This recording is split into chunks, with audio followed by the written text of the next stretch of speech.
சரி, இன்றைக்கு நாம் கர்த்தருடைய வசனத்தை, நாம் ஆழமான சில சத்தியங்களை ஆண்டவர் எனக்கு கற்றுக் கொடுத்ததை நான் உங்கள் முன்பதாக வைக்க விரும்புகிறேன். கர்த்தர் உங்களோடு கூட என்னோடு கூட பேசுவாராக. வாசிக்கலாம். அப்போஸ்தலனாகிய பவுல் ரோமாபுரியருக்கு எழுதின நிருபம் 8ஆம் அதிகாரத்திலே 39 வசனங்கள் முடிய ஒருவர் வாசிக்கலாம். உயர்வானாலும் தாழ்வானாலும் வேறு எந்த சிருஷ்டியானாலும், நல்ல கவனிங்க, நம்முடைய கர்த்தராகிய இயேசு கிறிஸ்துவில் உள்ள தேவனுடைய அன்பை விட்டு நம்மை பிரிக்க மாட்டாது என்கின்ற நிச்சயத்து இருக்கிறேன். அல்லேலூயா, அல்லேலூயா.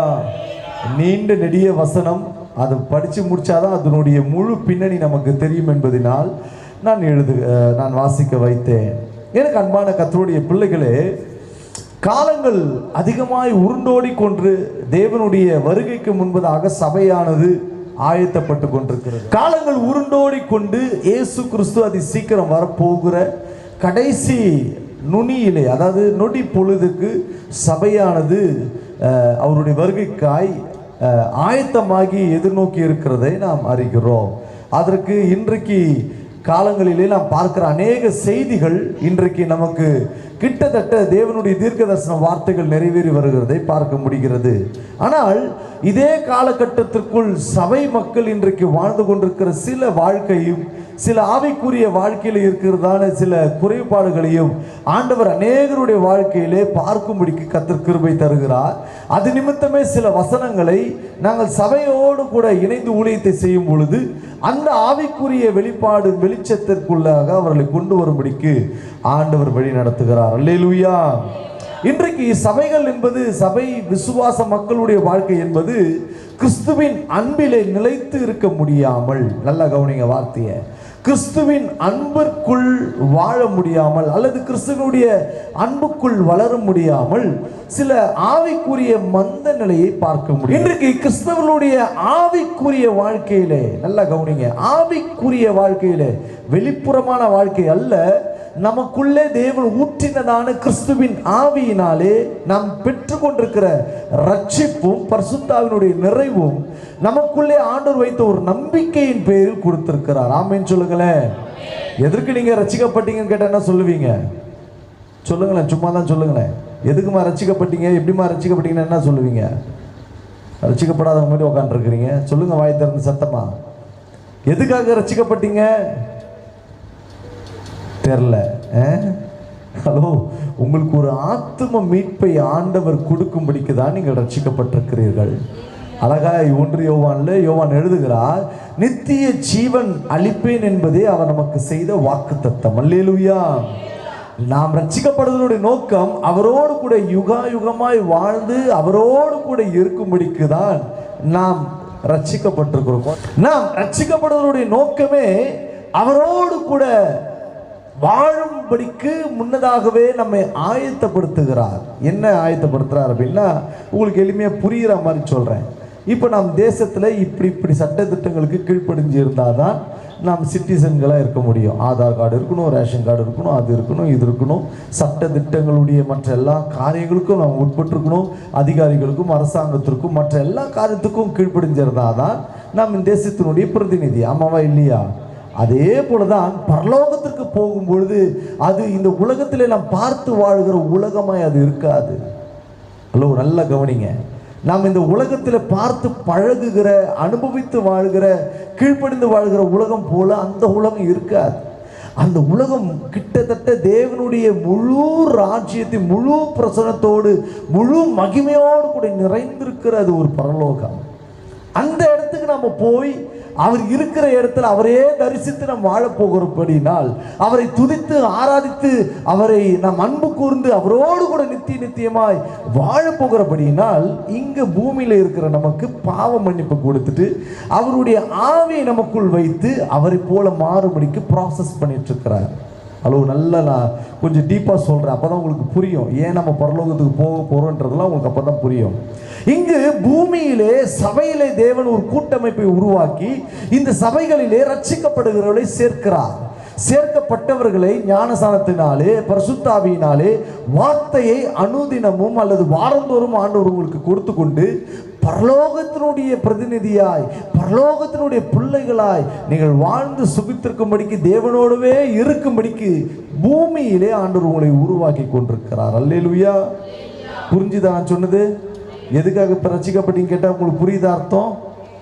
நான் இவ்வுலகத்திற்குரியவன் அல்ல, நான் பரலோகத்திற்குரியவன் என்பதற்காய். அல்லேலூயா.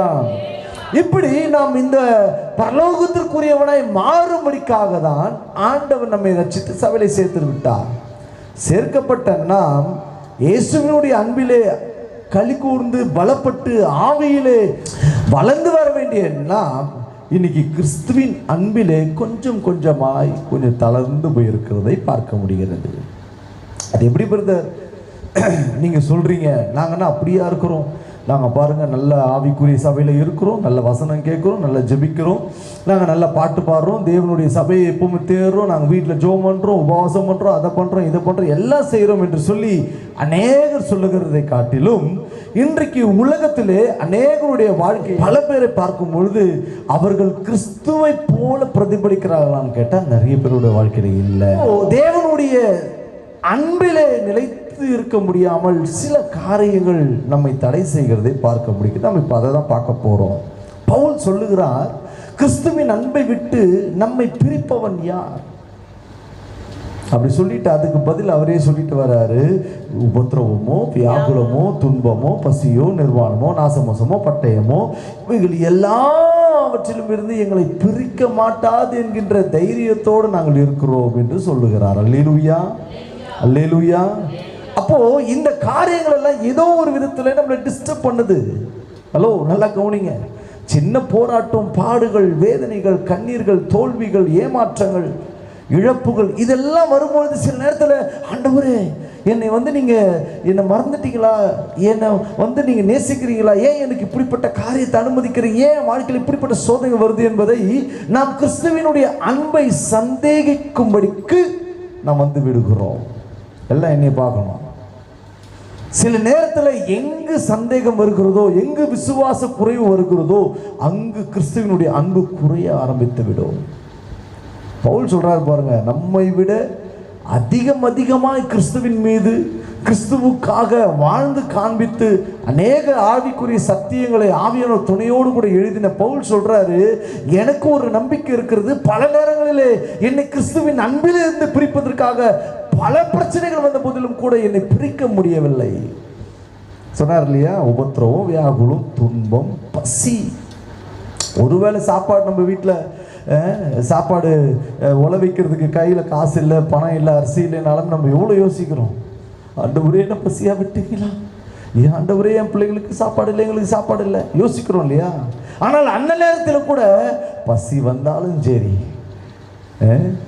பட்டயமோ நாசமோசமோ எதுவோ நிர்வாணமோ ட்ரெஸ் இல்லைன்னா கூட சில பேர் விசுவாசிங்க போலமோ, ஆண்டவரே இந்த கிறிஸ்துமஸுக்கு எனக்கு துணி இல்லை, என் பிறந்த நாளுக்கு துணி இல்லை, என் கல்யாண நாளுக்கு துணி இல்லை, எனக்கு பண்டிகைக்கு துணி இல்லை, எனக்கு இங்கே போகிறதுக்கு ஒரு ஃபங்க்ஷன் போகிறதுக்கு துணி இல்லை, என்ன ஆண்டவரே என் வாழ்க்கை இப்படி இருக்குது பல நேரத்தில் யோசிப்போம். இதெல்லாம் சில விதமான யோசனைகள், பாடுகள், கஷ்டங்கள், சில குறைபாடுகள் வரும்பொழுது நமக்குள்ளே இயேசுவினுடைய அன்பு குறைஞ்சிருக்கிற மாதிரி ஒரு ஃபீல் வரும். ஆனால் ஒன்று தெரிஞ்சுங்க, இவைகள் எதுவும் இயேசுவின் அன்பை விட்டு உங்களை பிரிக்க மாட்டாது என்கின்ற ஜெயமுள்ள வாழ்க்கை நீங்கள் வாழ்கிறீர்கள் என்பதை நீங்கள் உணர்ந்திருக்க வேண்டும். அல்லேலூயா, அல்லேலூயா. இன்னும் எக்ஸ்ட்ரீமா போய் பவுல் பேசுறார், இன்னும் அதிகமாய் உச்சமாய் போய் ஒரு வார்த்தை சொல்லுகிறார், மரணமானாலும் ஜீவனானாலும் தேவ தூதர்களானாலும் அதிகாரங்களானாலும் வல்லமைகளானாலும் நிகழ்காரியங்களானாலும் வருக்காரியங்களானாலும் உயர்வானாலும் தாழ்வானாலும் வேறு எந்த சிருஷ்டியானாலும் நம்முடைய கர்த்தராகிய கிறிஸ்து இயேசுவில் உள்ள தேவனுடைய அன்பை விட்டு பிரிக்க மாட்டாது என்று நிச்சயிக்கிறேன். புரியுதா? ஹலோ, நான் கொஞ்சம் ஆவிக்குரிய சக்தி பேசுறதுனால உங்களுக்கு வேற மாதிரி தெரியும். போக போக உங்களை தேவனுடைய வார்த்தை கவர்ந்து இழுக்கும். அல்லேலூயா. அவர் சொல்றாரு, எந்த ஒரு காரியம் வந்தாலும் என்னை பிரிக்க மாட்டாது என்ற தைரியத்தோடு நான் எழுதுகிறேன் சபையே. அவர் சொல்றாரு, ரோமாபுரிய சபையே நான் எழுதுறேன். இவ்வளவு கஷ்டங்கள் வந்த போதிலும் ஒரு நாள் நீங்க ஒன்றே ஒன்று தெரிந்து கொள்ள வேண்டும், ஒரு காலம் உங்களை இயேசுவின் அன்பிலிருந்து உங்களை யாரும் பிரிக்க முடியாது. உங்க வீட்டுக்காரங்க, உங்க மனைவி, உங்க பெற்றோர்கள், சபைக்கு போகக்கூடாது, இயேசுவை தேடக்கூடாது, ஜெபிக்கக்கூடாது, வேதம் வாசிக்கக்கூடாது, இதை செய்யக்கூடாது, அதை செய்யக்கூடாது, ஜெபக்கூட்டம் கலந்துக்கூடாது, ஜெபக்கூட்டம் வைக்கக்கூடாது. யார் எதை தடை செய்தாலும் இயேசுவின் அன்பு உங்களை சகல காரியத்திலும் ஜெயமாய் வைத்திருக்கும். அல்லேலூயா, அல்லேலூயா, அல்லேலூயா. இப்படி அவர் எல்லாவற்றிலும் சொன்ன போதிலும் கூட சில நேரத்தில் பவுலுக்கு இந்த உலகத்தை விட்டு பிரிந்திருக்க ஒரு ஆசை இருந்ததா? சில நேரத்தில் பவுலுக்கே இதெல்லாம் விட்டுட்டு இன்னும் ஒரு எக்ஸ்ட்ரீம் லெவலுக்கு நம்ம போகணும்னு அவர் நினைச்சது அவர் எழுதுறாரு. ஒரு இடத்துல வேற ஒரு பட்டணத்துக்கு எழுதுறாரு. பிலிப்பியர் 1ஆம் அதிகாரத்தில் 23-24 வேகமா வாசிங்க. ஏனெனில் இவ்விரண்டினாலும் நான் நெருக்கப்படுகிறேன். தேகத்தை விட்டு பிரிந்து கிறிஸ்துவுடனே கூட இருக்க எனக்கு ஆசை உண்டு. இயேசு கிறிஸ்துவோடு கூட இருக்கவே எனக்கு ஆசை உண்டு. அது அதிக நன்மையா இருக்கும். அப்படி இருந்தும் நான் சரீரத்தில் தரித்திருப்பது உங்களுக்கு அதிக அவசியம். ஹலோ சபையே, இந்த ஒரு பிரிந்திருக்கிற ஒரு சிந்தை ஒவ்வொரு கிறிஸ்தவருக்கும் கட்டாயம் இருக்கணும். நல்லா கவனிங்க. அது சொல்றாரு, எப்பேற்பட்ட கஷ்டங்கள் வந்த போதிலும் கூட எங்களை பிரிக்க மாட்டாது என்கின்ற நிச்சயத்தோடு கூட நாங்கள் வாழ்ந்து நான் கர்த்தருக்காக சாட்சியோடு கூட வாழ்கிறேன். காரணம் கிறிஸ்துவினுடைய அன்பு, தேவனுடைய அன்பு கிறிஸ்து இயேசு வழியாக எனக்குள் ஊற்றப்பட்டு விட்டது. என்னை பிரிக்க முடியாது. அது எனக்கு ஒரு கான்ஃபிடென்ட் இருந்த போதிலும் கூட சில நேரத்தில் நான் யோசிப்பது உண்டு. என்ன யோசிக்கிறா தெரியுமா? இந்த மாம்சத்தை விட்டு, இந்த சரீரத்தை விட்டு எனக்குள் இருக்கிற இந்த ஆத்துமா இயேசுவை போய் பார்த்து தரிசித்து இயேசுவோடவே இருக்கணும்னு ஆசைப்படுது. அது ஒரு விஷயத்தில் நான் நிற்கப்படுறேன். இன்னொரு விஷயத்தில் நான் இங்கிருந்து மறித்து இயேசுவோடு கூட போய் இருக்கிறத அதிக நன்மையாக இருந்த போதிலும் கூட நான் சரீரத்தோடு உயிரோடு கூட இருப்பது சபைகளுக்கும் முக்கியமாக இருக்கிறது. அல்லேலூயா, அல்லேலூயா. ரெண்டு மாட்டிட்டு முழிச்சிட்டு இருக்கிறேன். எனக்கு ஒரு பக்கம் தேவ சமூகத்துக்குள் போகும்போது அப்படியே அவரோடு கூட இருந்து விட வேண்டும் என்ற ஆசை எனக்கு உண்டு. அதே நேரத்தில் என் மக்களை, என் சபையை, என் ஜனங்களை பார்க்கும் பொழுது இவர்களுக்கு உபதேசிக்கும்படிக்கு, இவர்களுக்கு இயேசுவின் நன்மை பற்றி பேசுவதற்கு இதுவும் எனக்கு அதிக கடமையாக இருக்கிறது. ரொம்ப ஃபீல் பண்ணுறாரு. இது எப்பவுமே கிறிஸ்தவர்களுக்கு இருக்க வேண்டிய ஒரு ஆசை. ஆமேன்னு சொல்லுங்களேன், ஆமேன்னு சொல்லுங்களேன். இல்லையா, என் ஆசைலாம் வேற, ஆசையெல்லாம் நீதானையா அப்படின்னு பாடிட்டு வெளியே வந்தா வேற விதமான ஆசையெல்லாம் பாடக்கூடாது. ஆசைனா ஒன்னே ஒன்று, அது இயேசுவா இருக்கட்டும். அல்லேலூயா, அல்லேலூயா. ஆனால் அதே வார்த்தையை சொல்ற பாருங்க, இந்த நிச்சயத்தை கொண்டிருந்து நான் மறுபடியும் உங்களிடத்தில் வருகிறதினால் என்னை குறித்து உங்களுடைய மகிழ்ச்சி கிறிஸ்து இயேசுவுக்குள் பெருகும்படிக்கு. அப்படின்னா நான் பவுலாகிய நான் இந்த பூமியில ஒரு போதகனாக, ஒரு அப்போஸ்தலனாக உங்களோடு கூட இருக்கும் பொழுது உங்களுக்குள்ள இருக்குது இல்லையா கிறிஸ்துவின் அன்பு. லிசன், நல்லா கவனிங்க. உங்களுக்குள்ள இருக்கு இல்லையா கிறிஸ்துவின் அன்பு. நான் உங்களோடு கூட இருக்கிறதுனா அந்த அன்பு பெருக பெருக இன்னும் இயேசுவை பற்றி நீங்கள் அறிந்து கொள்வதற்கு அது ஏதுவாய் மாறுகிறது. கிறிஸ்து இயேசுவுக்குள் அந்த மகிழ்ச்சி பெருகி இருக்கும்படிக்கு உங்கள் விசுவாசத்தின் வர்த்தனைக்காகவும் சந்தோஷத்துக்காகவும் நான் பிழைத்து உங்கள் அனைவரோடு கூட இருப்பேன் என்று அறிந்திருக்கிறேன்.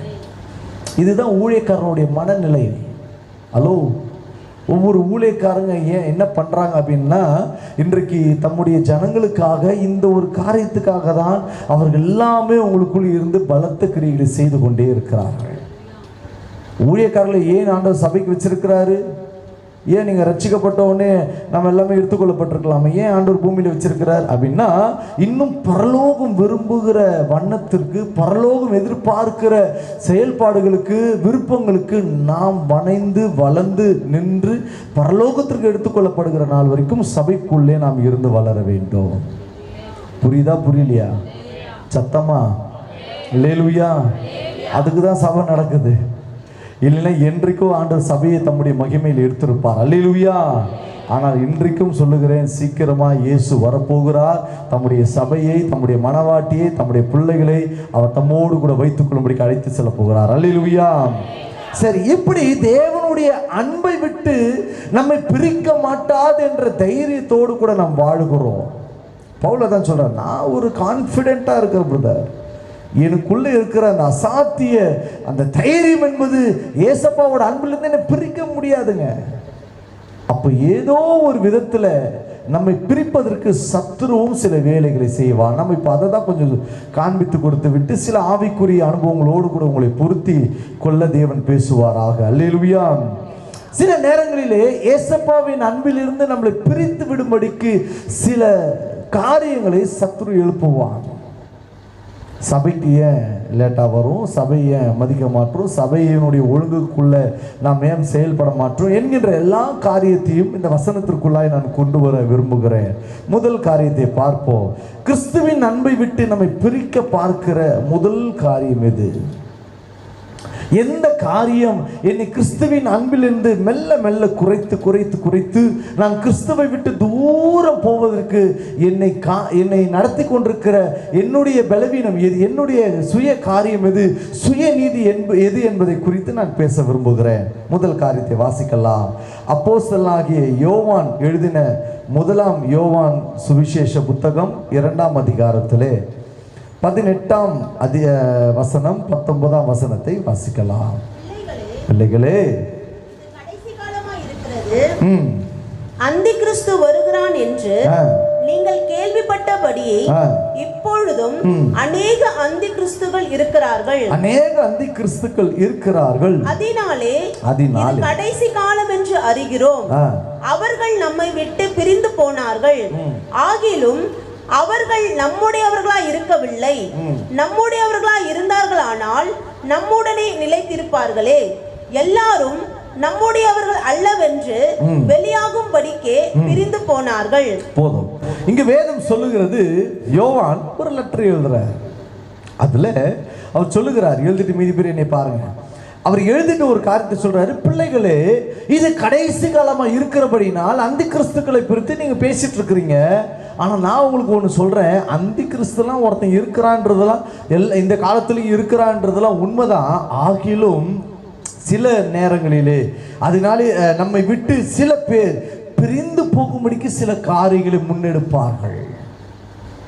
பிரிந்து போகிறவர்கள் என்று சொன்னால் அவர்களை குறித்து அப்படியே மேல் வசனத்தை அவரே எழுதுகிறார். 14ஆம் வசனத்திலிருந்து 17 வரைக்கும் வாசிங்க.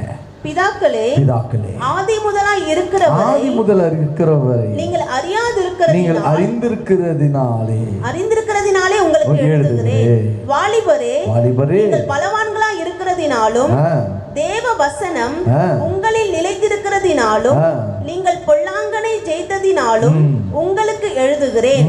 உலகத்திலும் நல்லா கவனிங்க. இப்பதான் முக்கியமாய் அவர் சொல்லுகிறார், யார் நம்மை விட்டு பிரிந்து போய் இருக்கிறார்கள், அவளுடைய மனநிலைமைகள் எப்படிப்பட்டதா இருக்கிறது என்பதை யோவான் எழுதுகிறார். வாசியுங்கள். உலகத்தில் உள்ளவைகளிலும் அன்பு கூறாது இருங்கள். ஒருவன் உலகத்தில் அன்பு கூர்ந்தால், ஒருவன் உலகத்திலே அன்பு கூர்ந்திருந்தால் அவனிடத்தில் பிதாவின் அன்பு இல்லை. அவனிடத்திலே இயேசு கிறிஸ்து என்னும் இரட்சகருடைய அன்பு இருக்கவே இல்லை. ஏனெனில் மாம்சத்தின் இச்சையும். ஹலோ, ஆவிக்குரிய சபையை அறிந்து கொள்ள வேண்டிய ஆழமான சத்தியம் அதுதான். நீங்க ஏன் சபைக்குள்ள இருக்கிறீங்க, ரட்சிக்கப்படாதவங்க ஏன் வெளியே இருக்கிறாங்கன்னா இதுதான் வசனம். இதுதான் ஆழமான அர்த்தம். உலகத்தை ஒருவன் நேசிப்பான் என்று சொன்னால் அவனுக்குள் பிதாவாகிய இயேசு கிறிஸ்துனுடைய அன்பும் ஆவியானுடைய அன்பும் இருக்கவே இருக்காது. ஆனால் அதுவே சபைக்குள்ள வந்திருக்கிற உங்களுக்குள் பிதாவின் அன்பாகிய இயேசுவின் அன்பு, பரிசுத்த ஆவியானுடைய அன்பு ஊற்றப்பட்டிருக்கிறது. ஆமேனா? வரலையே? புரியுதா? புரியலையா? ஹலோ, சத்தமா ஆமேன், ஆமேன். வாய் திறந்து விரிவா சொல்லுங்க. அல்லேலூயா, அல்லேலூயா. உலகத்திலே ஒரு மனிதன் வாழ்வான் என்றால் அவனுக்கு இயேசுவை பற்றிய அன்பும் ரட்சிப்பும் அறியாதவனாய் தான் இருக்க முடியும். அப்படிப்பட்டவர்கள் உலகத்திலே தான் இருப்பார்கள், சபைக்குள்ள இருக்க மாட்டாங்க. புரியுதா நான் சொல்றது? ஆனா நீங்க சபைக்குள்ள உட்காந்துருக்கீங்கன்னா நீங்க உலகத்தார் அல்ல, நீங்கள் ஆவிக்குரியவர்கள். ஹல்லேலூயா, ஹல்லேலூயா. உலகத்தில் உள்ளவைகளிலும் அன்பு கூறாதிருங்கள். ஒருவன் உலகத்திலே அன்பு கூறுகிறவனாய் அவன் செயல்படுவானானால், வாழ்வானானால் அவனுக்குள் இயேசுவின் அன்பானது நிலைத்து இருக்காது. பவுல் அங்க எழுதினார்ல முதல் வசனத்துல, பசி, நிர்வாணம், பட்டயம், நாச, மோசம், எந்த காரியம் வந்தாலும், மரணம், ஜீவன் எது வந்தாலும் ஏசப்பாவோட அன்புல இருந்து என்னை பிரிக்க முடியாது. எந்த தைரியத்தில் சொல்றாரு அப்படின்னா, நான் உலகத்துக்குரியவனா இருந்தா தாங்க எனக்கு அதை பத்தி பயம் இருக்கும். ஹலோ, எனக்கு அதை குறித்து அப்பதான் பயம் இருக்கும். நான் உலகத்திற்குரியவன் அல்ல வச்சு. நான் என்றைக்கு இயேசுவை தரிசித்தேனோ, ரட்சிக்கப்பட்டேனோ, அவரோடு கூட இணைந்தேனோ, வாழ என்னை ஒப்பு கொடுத்து அவரோடு கூட நான் ஒரு உடன்படிக்கை பண்ணினேனோ, அன்றிலிருந்து இன்றைக்கு வரைக்கும் எந்த போராட்டங்கள் வந்தாலும் என்னை கிறிஸ்துவின் அன்பிலிருந்து பிரிக்க மாட்டாது என்ற தைரியத்தை பவுல் சொல்லுகிறார். நீங்களும் அப்படித்தான் சொல்லணும். ஏன்னா நீங்க உலகத்தார் அல்ல. இயேசு அழகாய் ஒரு இடத்துல சொன்னார், யோவான் எழுதின சுவிசேஷ புத்தகத்துல, நான் இவ்வுலகத்தான் அல்லாததை போல நீங்களும் இல்ல. ஆனா நாம தான் இன்னைக்கு உலகத்தானே மெச்சிக்கொள்ற அளவுக்கு சில காரியங்களை காண்பித்து கொடுக்கிறோம். ஒரு உதாரணத்துக்கு சொல்லுகிறேன். எப்படிப்பட்ட சொல்றீங்க அப்படின்னா, ஒரு திருமணம் நடக்குதுன்னு வைங்க. உங்க வீட்டில் ஒரு திருமணம், நல்ல ஒரு நிகழ்ச்சி நடக்குது. எத்தனை பேர் வீட்டில் ஜபத்தோடு கூட அந்த திருமணத்தை நடத்தி முடிக்கிறீங்க?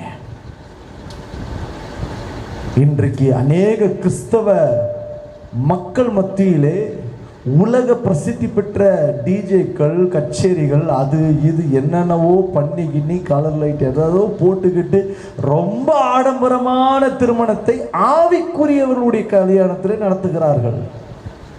ஆடம்பரமான துணி அலங்காரங்கள், உலக பிரகாரமான ஒரு பெரிய ப்ராஸ்பரிட்டியை பெரிய அளவில் காண்பித்து கொடுத்து, அப்படியே தங்களை உலகத்தாரை விட பெரிய, சினிமாக்காரர்களை விட பெரிய, விஐபிகளை விட பெரிய உலகத்தார்களை போல ஆவிக்குரியவர்கள் நடத்தி காட்டுகிறார்கள்.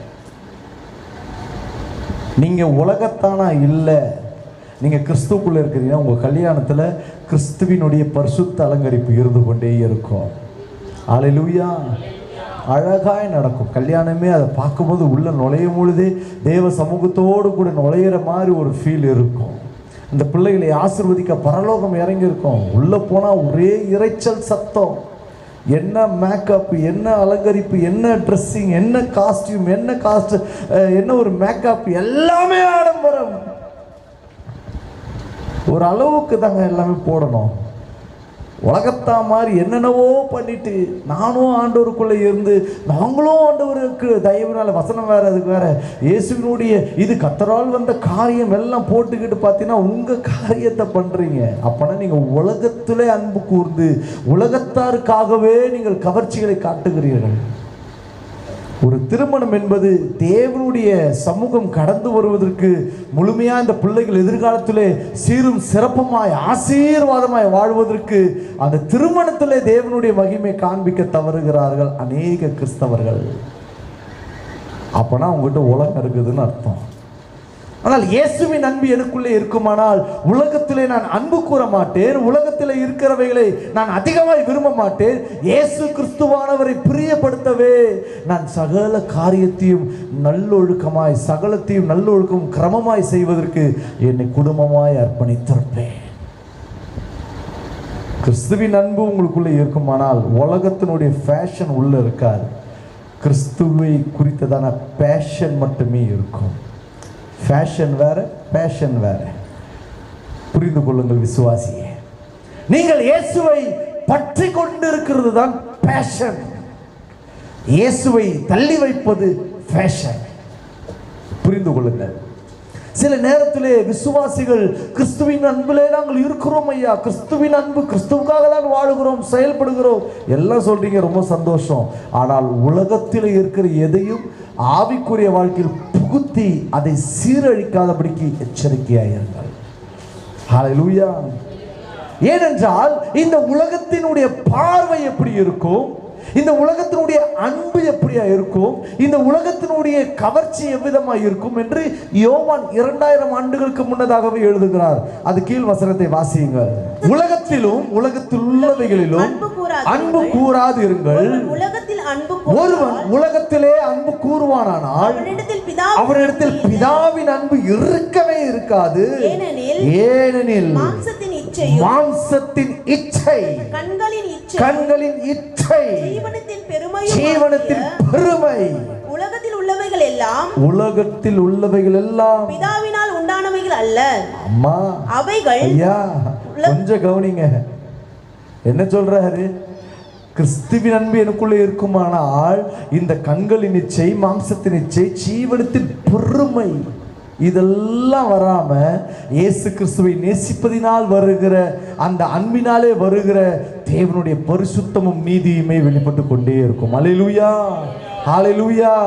ஏனென்றால் நாம் ஆராதிக்கிற தேவன் பரிசுத்தம் உள்ளவர். ஹalleluya. நாம் ஆராதிக்கிற இயேசு நீதி உள்ளவர். ஹalleluya. நாம் ஆராதிக்கிற தேவன் சகல காரியத்திலும் தூய்மையானவர். அந்த அறிவு நமக்குள்ளே இருக்குமானால் பிதாவினால் உண்டாக்கப்படாத, கிறிஸ்துவினால் உண்டாக்கப்படாத, ஆவியானவரால் விரும்பப்படாத எந்த ஒரு உலகத்தினுடைய கிரியைகளும் ஒன்றும் நம்மை தொடாது. ஆமென் சொல்லுங்களேன், ஆமென் சொல்லுங்களேன். அந்த வசனத்தை வாசி முடிங்க. இவைகள் எதுவும் உலகத்தில் உண்டானவைகள் எதுவும் பிதாவினால் உண்டானவைகள் அல்ல, உலகத்தினால் உண்டானவைகள். இவைகள் இந்த உலகத்தினால் உண்டானவைகள். வாசி முடிங்க. உலகமும் அதன் இச்சையும் ஒளிந்து போகும். தேவனுடைய சித்தத்தின்படி செய்கிறவனே என்றென்றைக்கும் நிலைத்திருப்பான். அல்லேலூயா, அல்லேலூயா. இது பிதாவினால் உண்டாக்கப்படுவதா? அப்ப வேற யாராலையா அது இருக்கிறது? ஒரு கேள்வி வரணும்ல. ஹலோ, கேள்வி வரணுமா வரக்கூடாதா? வெயிலெல்லாம் பிதாவினால் உண்டானதில்ல. கண்களின் இச்சை, மாம்சத்தின் இச்சை, ஜீவனத்தின் பெருமை இதெல்லாம் பிதாவினால் உண்டாக்கப்படவில்லை என்று தெளிவாய் பக்தன் எழுதுகிறான் என்றால், அப்ப இதெல்லாம் யார் செஞ்சிட்டு இருக்கிறான்? யார் என்னுடைய அன்பை விட்டு பிரிக்க பார்க்கிறார்? வாசியுங்கள் லூக்கா சுவிசேஷ புத்தகம் 4ஆம் அதிகாரத்துல 3ல இருந்து வேகமா வாசிங்க. பிசாசு இயேசுவை நோக்கி, நீர் தேவனுடைய குமாரனே ஆனால் இந்த கல் அப்பமாகும்படி சொல்லும் என்றான். அவர் பிரதியுத்தரமாக, மனுஷன் அப்பத்தினாலே மாத்திரமல்ல தேவனுடைய ஒவ்வொரு வார்த்தையினாலும் பிழைப்பான் என்று எழுதி இருக்கிறதே. அடுத்த முக்கியமான வசனத்தை வாசிங்க, 5ஆம் வசனம். பின்பு பிசாசு, நல்லா கவனிங்க, பின்பு பிசாசு இயேசு கிறிஸ்துவை நோக்கி உயர்ந்த மலையின் மேல் கொண்டு போய் உலகத்தின் சகல ராஜ்யங்களை ஒரு நிமிஷத்திலே அவருக்கு காண்பித்து. என்ன அழகான வசனம் பார்த்தீங்களா? ஒரு நிமிஷத்துல உலகத்தையே சுத்தி வந்தது. பெரிய உயர்ந்த மலையில நிக்க வச்சுட்டு பிசாசு காட்டுது. படைத்தவருக்கு முன்னாடி சிருஷ்டிகருக்கு முன்னாடி சிருஷ்டிப்பு பேசுது. இந்த வார்த்தை தான் பொருத்தம். சிருஷ்டிகருக்கு முன்பதாக சிருஷ்டி பேசுது. என்ன பேசுனா, இந்த கொசு மாதிரி சில நேரத்தில் நம்ம கொசு நம்ம காதுகிட்ட வந்து அந்த மாதிரி இயேசுகிட்ட வந்து பேசுது. உயர்ந்த மலை மேலே கொண்டு போய், ஆண்டவரே நீ தேவனுடைய குமாரனால் கீழே தாழ குதித்து கீழே விழுங்க, உங்களை தான் தேவதூதர் காப்பாற்றுவாங்களே வசனம் சொல்லுதே அப்படிலாம் சொல்லுது. அதெல்லாம் ஜெயிச்சு வந்து அடுத்த வார்த்தையில வந்து நிக்குது. இந்த உலகத்தினுடைய சகல ராஜ்யத்தையும் ஒரு நிமிஷத்துல பிசாசு காட்டுதான். வசனத்தை வாசிங்க. பின்பு பிசாசு அவரை உயர்ந்த மலை மேல் கொண்டு போய் உலகத்தின் சகல ராஜ்யங்களை ஒரு நிமிஷத்திலே இயேசுவுக்கு காண்பித்து கொடுத்து இவைகள் எல்லாவற்றின் மேலும் அதிகாரத்தையும் இவைகளின் மகிமையும் உமக்கு தருவேன். இவைகளின் மேல் உள்ள எல்லா அதிகாரத்தையும் மகிமையும் உமக்கு தருவேன். இவைகள் எனக்கு ஒப்பு கொடுக்கப்பட்டிருக்கிறது. இவைகள் எனக்கு ஒப்பு கொடுக்கப்பட்டிருக்கிறது. இஷ்டமானவனுக்கு இவைகளை கொடுக்கிறேன். நல்லா கவனிங்க. எனக்கு இஷ்டமானவனுக்கு இவைகளை கொடுக்கிறேன். நீர் என்னை பணிந்து கொண்டால், நீர் என்னை பணிந்து கொண்டால் எல்லாம் உம்முடையதாகும் என்று சொன்னான். ஹலோ, இந்த உலகம் இப்ப யாருக்கிட்ட ஒப்பு கொடுக்கப்பட்டிருக்கிறது? சாரி, இயேசு கிறிஸ்துக்கு முன்னாடி சொல்றேன். அது அவருடைய சிலுவையினுடைய மரணத்துக்கு முன்னாடி நடந்த கதை. அது சொல்லுது, இந்த உலகமும் ராஜ்யமும் அதிகாரங்களும் எல்லாமே எனக்கு ஒப்பு கொடுக்கப்பட்டிருக்கிறது. இந்த காரியத்தை எல்லாத்தையும் என்ன விரும்புறவனுக்கு, சபை கவனிக்க வேண்டும் இந்த வார்த்தையை, என்ன விரும்புகிறவனுக்கு, இந்த உலகத்தை லைக் பண்றவங்களுக்கு, ஷேர் பண்றவங்களுக்கு, கமெண்ட் பண்றவங்களுக்கு, ஏன்னா சோசியல் மீடியா உலகம் இல்லையா, அதனால தான் அந்த வார்த்தையை நான் பயன்படுத்துறேன். என்னை விரும்புகிறவர்களுக்கு நான் பூரணமாய் கொடுத்து அவனை இந்த உலகத்திற்குரியவனாகவே அவனை இந்த உலகத்திற்குரியவனாகவே இருக்கும்படிக்கு நான் இவைகளை பூரணமாய் கொடுக்கிறேன். பிசாசு சொல்ற ஸ்டேட்மெண்ட் அது. ஆவிக்குரியவர்களாகிய நாம் கிறிஸ்துவின் அன்பிலே வளர வேண்டிய நாம் சில நேரங்களிலே பிசாசு காண்பித்து கொடுக்கிற ராஜ்யங்களுடைய மகிமையை பார்க்கும் பொழுது கண்கள் சொருகி போனவர்களாய், மனக்கண்கள் குருடாக்கப்பட்டவர்களாய் மாறி எழுந்து போய் கொண்டிருக்கிறோம். ஒன்று தெரிந்து கொள்ளுங்கள், உலகம் உங்களுக்கு காண்பிக்கிற கவர்ச்சியோ ஆசைகளோ இச்சைகளோ ஒன்றும் உங்களை கிறிஸ்துவுக்குள்ள வளர்க்க விடாது. அவைகள் உங்களை முட்களுக்கு நடுவே போடப்பட்ட விதைகளைப் போல உங்கள் வாழ்க்கையை மாற்றிவிடும்.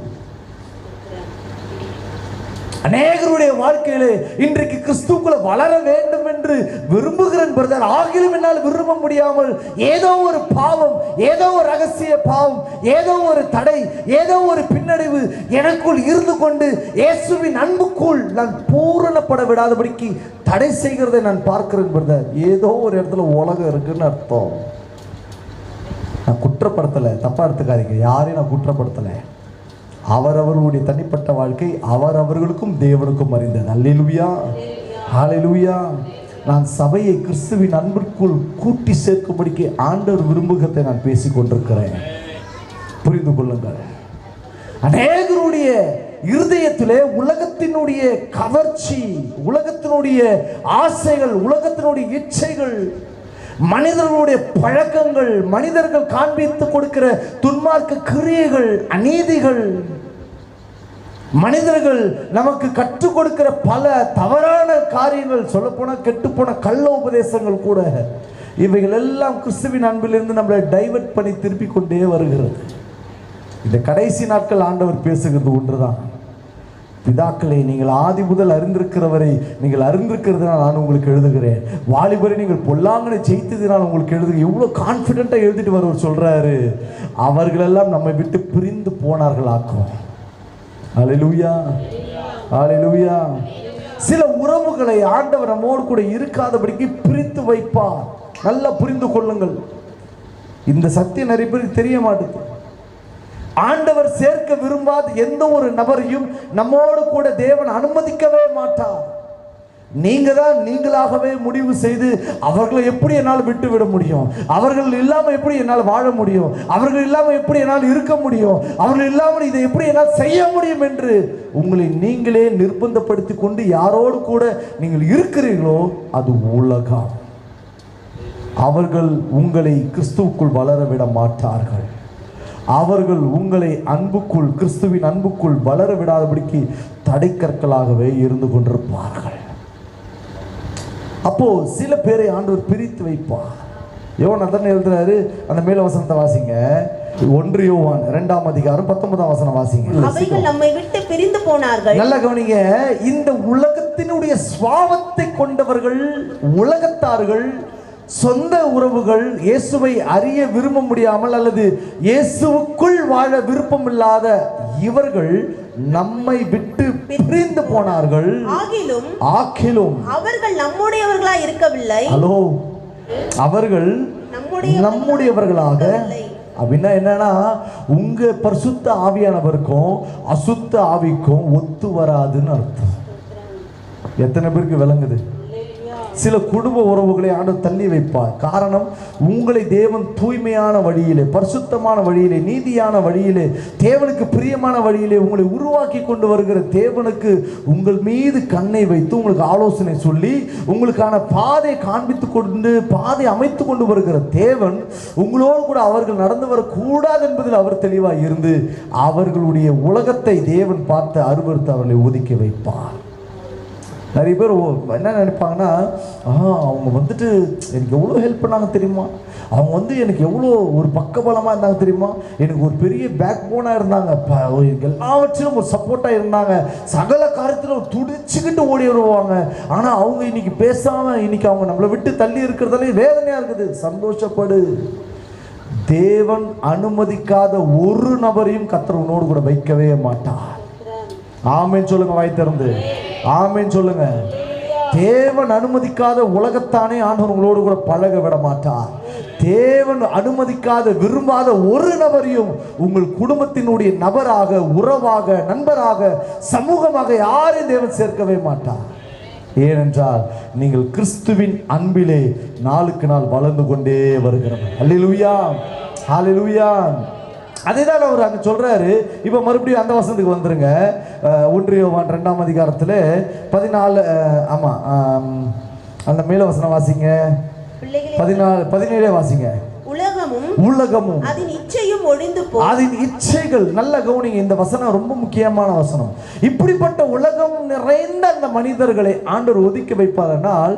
அவர்கள் ஒரு நாள் அவளுடைய இச்சையிலே தங்கி வாழ்ந்து அதிலே சுகபோக ஜீவியாக வாழ விரும்பி அதிலிருந்து வெளியே வர மனமில்லாமல், அதிலிருந்து தங்களை விடுவித்துக் கொள்ள மனமில்லாமல் அதிலே வாழ்ந்து கொண்டிருக்கிறவர்கள் ஒரு நாள் அந்த இச்சையினாலே அழிந்தும் போவார்கள்.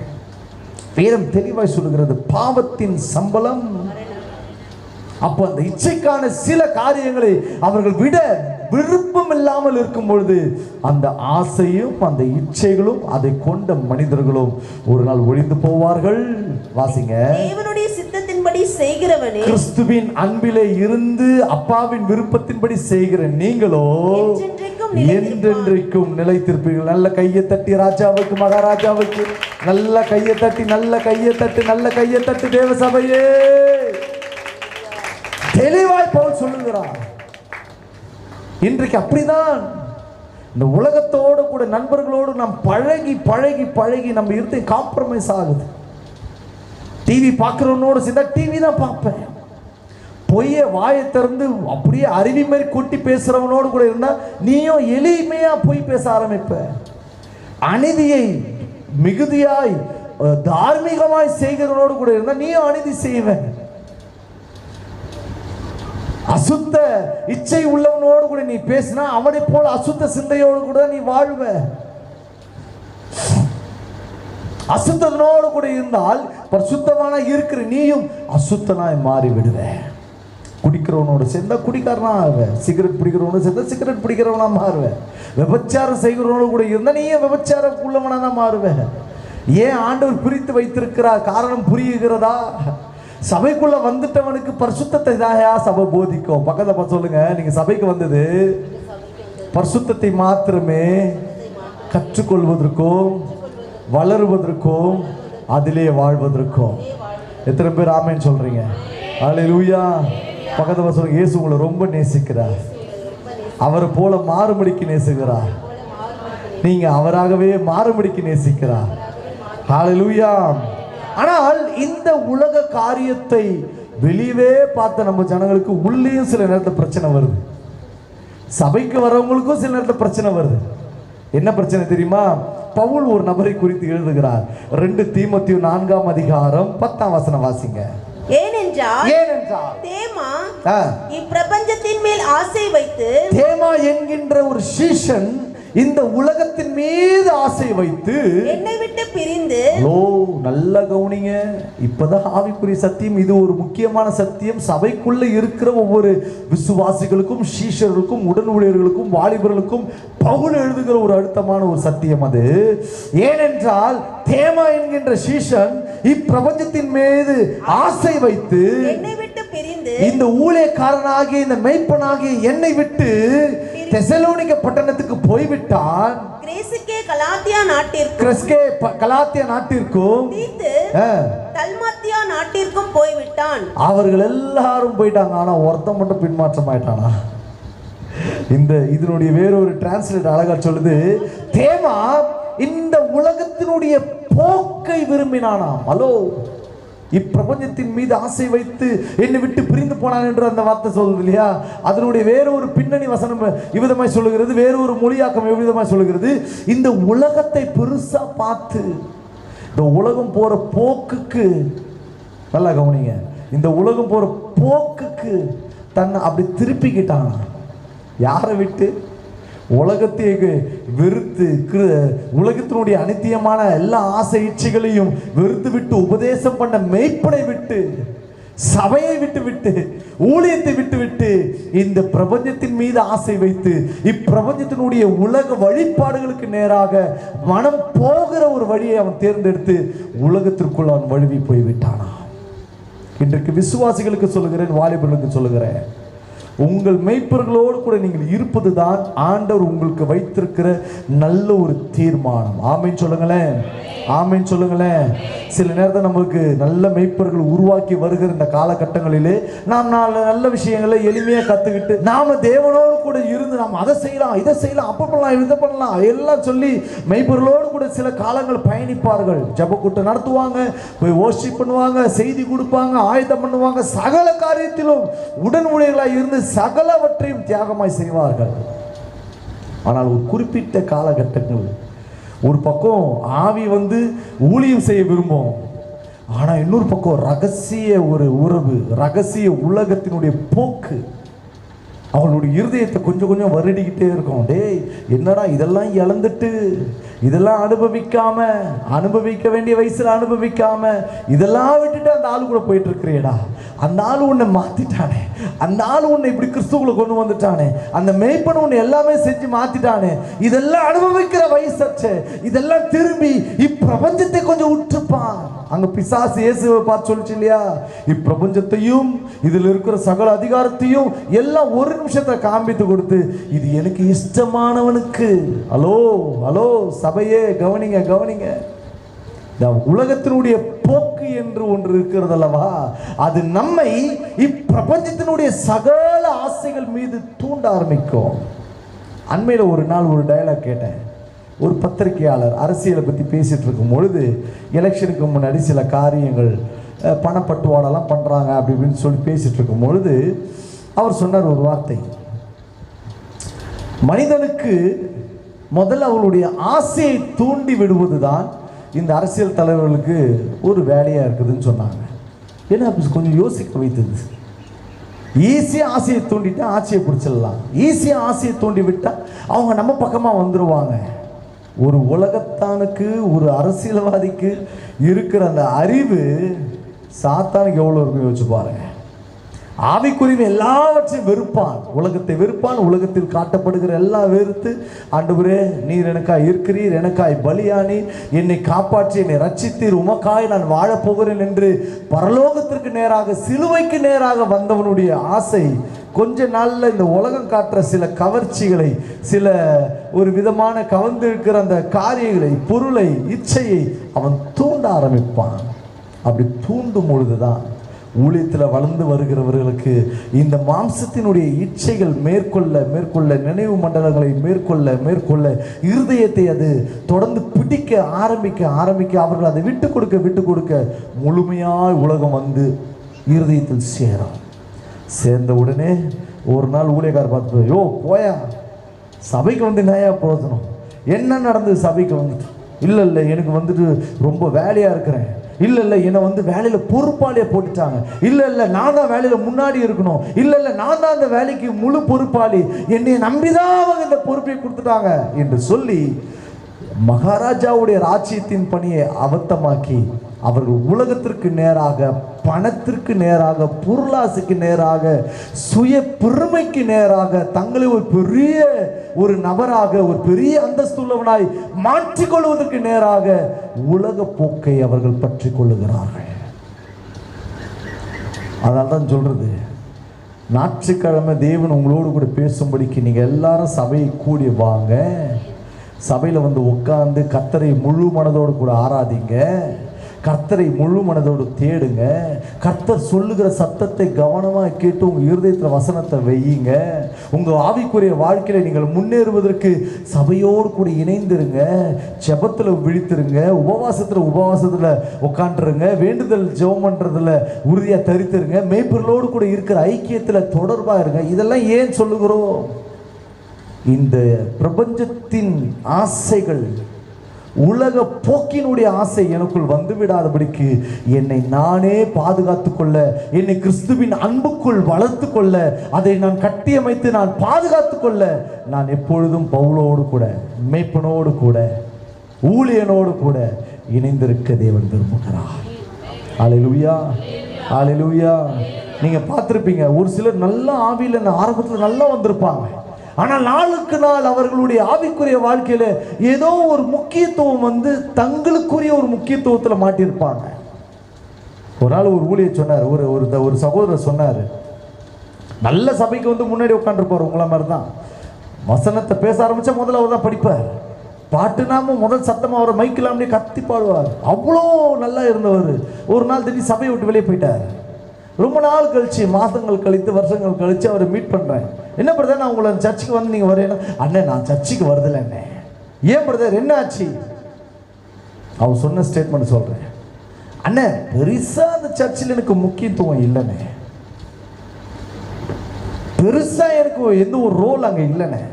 பாஸ்டர் வந்து நானும் பார்க்குறேன், நல்லா பாடுறேன், நல்ல வசனம் வாசிக்கிறேன், எல்லாமே செய்கிறேன். ஆனால் ஊழியக்காரர் வந்து எனக்கு வாய்ப்பு சரியாக கொடுக்காம இருக்கிறதுனால எனக்குள்ள மனம் விரும்பி அப்படியே உட்கார்ந்துருந்தேன். சின்ன பிள்ளைங்களெல்லாம் கூப்பிட்டு பாட வைக்கிறார், சின்ன பிள்ளைங்களை கூப்பிட்டு பயன்படுத்துகிறார், அதை பண்ண இதை பண்ணுறார்.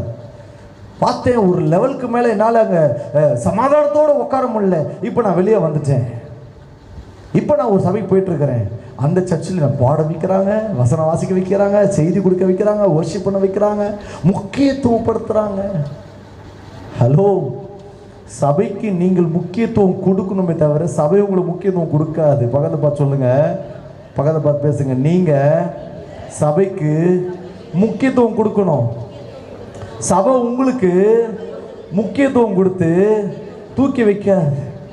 உங்களை எல்லாரையும் சமமாக தான் சபை பார்க்கும். ஆமென் சொல்லுங்களேன். எல்லாரையும் சமமாக தான் தேவன் வைத்திருப்பான். ஏன் ஒரு ஊழியக்காரர்கிட்ட ஒரு பொறுப்பு கொடுத்து ஒரு சுவிசேஷகரை, ஒரு தீர்க்கதரிசியை, ஒரு அப்போஸ்தலரை, ஒரு மெய்ப்பரை, ஒரு போதகரை சபையினுடைய பக்தி விருத்திக்காக கொண்டு வந்து பயன்படுத்துறாருன்னா, நீங்க கிறிஸ்துவுக்கு முன்னாடி மாறி கிறிஸ்துவினுடைய அன்பில வேரூன்றி நின்று நாளுக்கு நாள் அவருடைய அன்பில வளர்ந்து பெருகி இருக்கும்படிக்கு தான் ஆண்டவர் சபையில் உங்களை சேர்த்திருக்கிறார். ஏற்ற காலத்திலே அவர் உங்களை உயர்த்தும்படிக்கு அவருடைய பலத்த கைக்குள் சபையில் அடங்கி இருக்கணும். ஏன் சாட்சியோடு சொல்லிட்டு வேகமாக போயிடுறேன். எங்களோடு கூட வரும்போது கூட என் மனைவிட்டு சொல்லிட்டு வந்தேன். எங்களோடு கூட ஒரு 25 பேர்கிட்ட டீமில் சேர்ந்தாங்க, ஒரு ஜெபிக்கிற ஒரு டீமில். அப்போது ஒரு சில சலசலப்புனாலே எங்கள் ஊழியர் அது வேண்டாம், அதை விட்டுட்டு நம்ம ஜெப ஊழியத்தில் இறங்குவோம்னு சொல்லி ஜெப ஊழியத்தில் இறங்கின உடனே 25 பேரில் 20 பேர் காணாமல் போயிட்டான். 5 பேர் தான் ஃபில்டர் ஆகி நின்னோம். அந்த 5 பேர்களும் சத்தியத்தில் உபதேசிக்கப்படுகிற வசனத்தை வாரம் ஒரு முறை வாலிபர்கள் எல்லாம் சேர்ந்து ஜெபிக்கிற அந்த கூட்டங்களில் ஜெபித்து கொண்டே இருந்தோம். நல்ல ஆவியில் பலப்பட்டு கொண்டிருந்தோம். ஆவியில் நிரம்பி கதறி தேசத்துக்காக, ஊழியங்களுக்காக, சபைகளுக்காக, எங்களுக்காக, எங்களுடைய எதிர்கால ஊழியங்களுக்காக அப்போவே கண்ணீர் வடித்து ஜெபித்து கொண்டிருந்த எங்களை தேவன் அபிஷேகம் பண்ணி கொண்டே இருந்தார். நாளுக்கு நாள் ஆண்டுகள் ஓடிட்டு 5 பேருக்கும் திருமணம் ஆச்சு. அந்த 5 பேரில் 4 பேர் திருமணம் ஆயிட்டு சரியான போக்குவரத்து இல்லை, பாஸ்டரோடு கூட கான்டாக்ட் இல்லை, சபையோடு கூட வருது கிடையாது, சில ஏற்றத்தாழ்வுகள், சில குறைபாடுகள், சில வேலைகள், அப்படி இப்படின்னு எல்லாம் போயிட்டாங்க. ஆனால் நான் கிறிஸ்துவை அன்பை ருசித்தவனாய் கிறிஸ்துவின் மீது இருக்கிற வைராகியத்தில் உறுதியாக நின்றபடினால் யாருக்கு எந்த ஒரு முக்கியத்துவம் சபை கொடுக்கலைனாலும் நான் என் தேவனுக்கு முக்கியத்துவம் கொடுத்து ஆண்டவரை நேசித்து கொண்டே இருந்தேன். 5 பேர்ல 25 பேர்ல 24 பேர் ஃபீல்டு அவுட். நான் துணிகரமாய் பேசல, தாழ்மையா சொல்றேன். 24 பேரும் ஒருத்தர் கூட ஊழியம் பண்ணல. ஒருத்தர் தம்பி செந்தில் மட்டும் ஊழியம் பண்ணிட்டு இருக்கிறான், நான் நம்புறேன். வர்ஷிப்லாம் பண்ணிட்டு இருக்கிறதா சொன்னான். மீதி 23 பேரும் ஃபீல்டு அவுட். சபையை விட்டு வெளியே போயிட்டாங்க, ஊழியத்தினுடைய பாரத்திலிருந்து வெளியே போயிட்டாங்க, அழைப்பிலிருந்து வெளியே போயிட்டாங்க. என்ன பிரதர், என்ன ஆச்சுடா, டே என்னடா கேட்டா எல்லாம் ஆளுக்கு ஒரு காரணத்தை தூக்கி பிடிச்சி சொல்றாங்க. அப்பயே தெரிஞ்சுக்கிட்டு அப்பயே சொன்னேன், எவன் ஒருத்தன் காரணத்தை பிடிச்சிக்கிட்டு பேசிட்டு இருக்கிறானோ அவன் கடைசி வரைக்கும் வளரவும் மாட்டான், ஊழியம் செய்யவே மாட்டான்னு சொன்னேன். இன்னைக்கு வரைக்கும் காரணத்தை பற்றி பேசுகிறவன் அப்படியே குடும்பத்துக்காக வாழ்றது, பிள்ளைகளுக்காக வாழ்றது, வேலைக்கு போகிறது, மறுபடியும் சபைக்கு வருது, மறுபடியும் குடும்பத்தை பார்க்கறது, இப்படியே 23 பேரும் 24 பேரும் சபையை விட்டு போயிட்டாங்க. நான் ஒருத்தன் மட்டும்தான் இப்போ என் சபைக்கு போயிட்டு இருக்கிறேன். என்ன பெருமை பண்ணுறதுக்கு இல்லை, எனக்கு தெரியும். எங்களுக்கு ஆரம்பத்தை சொல்லி கொடுத்ததெல்லாம் தேவனுடைய சித்தம், தேவனுடைய சத்தம். இதையே சொல்லி கொடுத்து வளர்ந்ததிலே நான் உருவாக்கப்பட்டவன். இன்றைக்கும் தேவ தரிசனத்தோடு கூட நான் தேவனை தரிசித்து நடவாமல் விசுவாசித்து நடக்கிற வாழ்க்கையின் ஆண்டவர் கற்றுக் கொடுத்தபடினால் இன்றளவும் நான் ஊழியங்களை நிறைவேற்றி சபைக்கு போயிட்டு இருக்கிறேன். நேற்று கூட ஐயா ஃபோன் பண்ணி, ஐயா நாளைக்கு ஃப்ரீயாக இருக்கிறீங்களான்னு கேட்டாங்க. ஏன்னா அதுக்கு முன்னாடி நான் சொல்லியிருந்தேன், ஊழியம் இல்லைன்னா என் சபைக்கு போயிடுவேன், ஊழியம் இருந்தால் ஊழியத்துக்கு போவேன்னு சொன்னேன். அந்த நாளை நான் வேஸ்ட் பண்ண மாட்டேன். ஒன்று தேவனை தேடி போய் ஆராதிப்பேன், இல்லை என்றால் கர்த்தருடைய ஊழியத்தை போய் நிறைவேற்றுவேன். ரெண்டுமே சரியாக பேலன்ஸ் பண்ணிட்டு இருப்பேன். அதனாலே தேவனைகளை கிருபையாய் நடத்தி கொண்டிருக்கிறார். அல்லேலூயா. பவுல் அதான் சொல்லுகிறார், என்னோடு கூட இருந்த உடல் ஊழியனாகிய இந்த தேவா என்கின்றவன் இப்பிரபஞ்சத்தினுடைய கவர்ச்சிக்கு முக்கியத்துவத்துக்கு அவன் சோரம் போய் விட்டானப்பா. சபை கொஞ்சம் ஜாக்கிரதையா இருக்கட்டும். 1000 கருத்து வேறுபாடுகள் வந்தாலும் ஒருவரை ஒருவர் சந்தித்து பேசிக்கொள்ளுங்கள். பின்னாடி போய் பேசாதீங்க, முகமுகமா பார்த்து பேசுங்க. பிரதான அப்போஸ்தலன் என்று சொல்லுகிற பேதுரு ஒரு இடத்துல மாய்மாலம் பண்ணுகிறார். விருத்த சேதனம் உள்ள ஒரு கூட்டத்தை கண்ட உடனே, விருத்த சேதனம் இல்லாத ஜனத்தோட கூட உட்காந்து சாப்பிட்டுட்டு இருந்தாரு. திடீர்னு விருத்த சேதனம் பண்ணப்பட்ட யூதர்கள் உள்ள வந்த ஒண்ணுமே உடனே பேதுருவை வந்து ஒரு பில்டப் கொடுத்து என்னென்னவோ பண்றாரு. பவுல் தெளிவா சொல்ற, அந்த இடத்திலே நான் கண்டித்து பேசினேன் பேதுருவை குறித்து. அல்லேலூயா, அல்லேலூயா. தப்பு யாரு செய்தாலும் தைரியமாய் கேளுங்கள், அது எல்லாருக்கும் உரிய உரிமை தான். ஆக்கிலும் அந்த தப்பை வளர்த்து கொள்ளாம ரொம்ப பில்டப் பண்ணி, நீ தப்பு செய்த பத்தியா, நீ அதுல விழுந்துட்ட பத்தியா, நீ அதை பண்ணிட்ட பத்தியா, நான் பெரிய மிஞ்சின நீதிமாலாம் பேசிக்காதீங்க. தாழ்மையா அறிவுரை சொல்லுங்க. தாழ்மையா அவளோடு கூட அவளுடைய தவறுகளை சுட்டி காண்பித்துக் கொடுங்கள். மேய்ப்பர் இடத்துல வந்து சொல்லுங்கள். மேய்ப்பர் இடத்துல இந்த காரியத்தை குறித்து விவாதித்து பேசுங்கள். காரணம், சபை பிரிந்து போவதற்காக அல்ல, சபையானது கூட்டப்படுவதற்காக. ஆமென் சொல்லுங்களேன். அல்லேலூயா, அல்லேலூயா. சரி பிரதர், இப்போ இந்த தேமா என்கின்றவன் இப்பிரபஞ்சத்தின் ஆசையின் மீது தன்னுடைய இருதயத்தை சாய்த்து கொண்டு போனவனுக்கு உலகத்தை காண்பித்து கொடுத்து உலகத்தாரால் நான் கரைப்படாதபடிக்கு என்னை காத்து கொள்ளனா நான் என்ன பண்றது? அதிலே அவர் சொல்லுகிற ஒரு வசனத்தை நான் காண்பித்து கொடுக்கிறேன். அதே 1 யோவான் 2ஆம் அதிகாரத்திலே 20, 21, 25, 27 வேகமா வாசிங்க. நீங்கள் பரிசுத்தராலே அபிஷேகம் பெற்று, நல்ல கவனிங்க, சபையாகிய உங்களை குறித்து வேதம் சொல்லுகிறது, நீங்கள் தேவனாலே அபிஷேகம் பெற்று சகலத்தையும் அறிந்திருக்கிறீர்கள். சத்தியத்தை நீங்கள் அறியாததினால் அல்ல, சத்தியத்தை அறிந்திருக்கிறதினாலும் சத்தியத்தினால் ஒரு பொய்யும் உண்டாயிராது என்பதை, சத்தியத்தினால் ஒரு பொய்யும் இல்லை என்பதையும் நீங்கள் அறிந்திருக்கிறதினாலும் உங்களுக்கு எழுதுகிறேன். கடைசி வசனம் வாசிங்க, 27. நீங்கள் அவராலே பெற்ற அபிஷேகம், நீங்கள் இயேசு கிறிஸ்துவாலே பெற்ற அபிஷேகம் உங்களில் நிலைத்திருக்கிறது. ஒருவரும் உங்களுக்கு போதிக்க வேண்டுவது இல்லை. அந்த அபிஷேகம் சகலத்தையும் குறித்து உங்களுக்கு போதிக்கிறது. அது சத்தியம், பொய் அல்ல. போதித்தபடியே அவரில் நிலைத்திருப்பீர்களாக. அது உங்களுக்கு போதித்து தருகிறபடியே அவரிலே. அல்லேலூயா. இந்த அபிஷேகத்தை ஆண்டவர் ஒவ்வொரு நாளும் உங்க மேல புதுசா கொடுப்பார். ஆமென் சொல்லுங்களேன், ஆமென் சொல்லுங்களேன். நீங்க தேவனால் பெற்றிருக்கிற அபிஷேகம் என்றைக்கு தேவனுடைய ஆவியினால் நீங்கள் முத்திரை போடப்பட்டீர்களோ அன்றைக்கு நீங்கள் பரலோகத்தின் வாசியாய் மாறி இருக்கும்படிக்கு பரலோகத்தின் ஆவியானவர் உங்களை இயக்க ஆரம்பிப்பார். நல்லா கவனிங்க, பரலோகத்தின் ஆவியானவர் அவர் வேலை இப்ப என்ன பண்ணிட்டு இருக்கிறார் அப்படின்னா, இன்றைக்கு சபைகள் ஆவியானவரை குறித்து பேசுறது கிடையாது, சரியான ஆவிக்குரிய அர்த்தங்களை வெளிப்பாடுகளை பற்றி பேசுகிறது கிடையாது. அதனால்தான் ஆவிக்குரிய அனுபவத்தில் ஜனங்கள் வாழ முடியாமல் கஷ்டப்படுறாங்க. ஆவிக்குரியவர்கள் என்று பெயர் பெற்ற போதிலும் கூட ஆவியானவரால் நடத்தப்பட முடியாமல் இருக்கிறாங்க. வேதம் அழகாய் சொல்லுகிறது, ஆவியானவரை, பரிசுத்த ஆவியை நீங்கள் மீட்கப்படுவதற்காக உங்கள் மீது முத்திரையாய் வைத்திருக்கிறாரா. இந்த முத்திரை போடப்பட்ட நீங்கள் கிறிஸ்துவின் அன்பிலே வளரும்படிக்கு இவர் உங்களை ஏவி நடத்தி போதிப்பார். எத்தனை பேருக்கு விளங்குதா? ஆமீன் வரலையே. ரொம்ப டீப்பா பேசுறதுனால உங்களுக்கு புரியல சில பேருக்கு, சத்தியம். இருந்தாலும் நான் எனக்கு கற்றுக் கொடுத்ததை நான் பேசுகிறேன். நீங்கள் பரிசுத்தராலே பெற்றுக்கொண்ட அந்த அபிஷேகம் உங்களில் நிலைத்திருக்கும். பழைய ஏற்பாட்டு காலங்களிலே ஆவியானவர் வந்து இறங்கி பலத்த காரியம் நடப்பித்து விட்டு போய் விடுவார். ஆனால் இன்றைக்கு நாம் என்றென்றைக்கும் ஆவியிலே நிலைத்திருக்க, ஆவியானவரோடு கூட வாழ்ந்திருக்க அவரை நமக்குள் தேவன் பரிபூர்ணமாய் ஊற்றிவிட்டார். கைகளை தட்டி அல்லேலூயா, ஹalleluya, ஹalleluya. அவர் உள்ளே இருந்தார்னா சகலமும் நன்மையா இருக்கும். எந்த பாதிப்பும் நமக்கு வராது. குடும்பத்தில் ஒரு பிரச்சனை எழும்புதா, ஆவியானவர் சொல்லி கொடுப்பாரு, மகளே மகனே இந்த காரியத்தை இந்த விதத்தில் நீ அணுகி இந்த விதத்தில் நீ அணுகி இதை நீ செயல்படுத்து. அவர் போதிப்பார். கணவனுக்கும் மனைவிக்கும் பிரச்சனைனா ஆவியானவர் தான் உள்ள நின்று பேசுவார். உடனே அம்மாவுக்கு ஃபோன் அடிக்கிறது, அக்கா தங்கச்சிக்கு ஃபோன் அடிக்கிறது, அண்ணன் தம்பிகளுக்கு ஃபோன் அடிக்கிறது, பாஸ்டுக்கு ஃபோன் அடிக்கிறதுலாம் வேணாம். முதல்ல உங்களுக்குள் ஊற்றப்பட்ட பரிசுத்த ஆவியானவர் உங்களை போதிப்பார். நீ பேசுனது தப்புன்னு சொல்லுவார். முதல்ல தப்பு எங்க நடந்ததோ, யார் இடத்துல இருந்து முதல்ல கோபம் வெளிப்பட்டதோ, யார் இடத்துல இருந்து எது வெளிப்பட்டதோ, யார் இடத்துல இருந்து தேவனுக்கு பிரியமில்லாத வார்த்தைகளோ மூர்க்கமான வார்த்தைகளோ எங்கு எழுப்பிற்றோ அவர்களோடு கூட ஆண்டவர் முதலாவது பேசுவார். அவர் சொல்லுவார் இது தப்பு. சில தேவையில்லாத விஷயத்துல போய் மூக்கு நுழைக்கிறதுக்கான சொல்லுவார். நோ நோ நோ போவாத, அது உனக்கு தேவையில்லாதுன்னு சொல்லுவார். நம்ம வாயை மூடிட்டு அமைதியாக ஆயிடும்.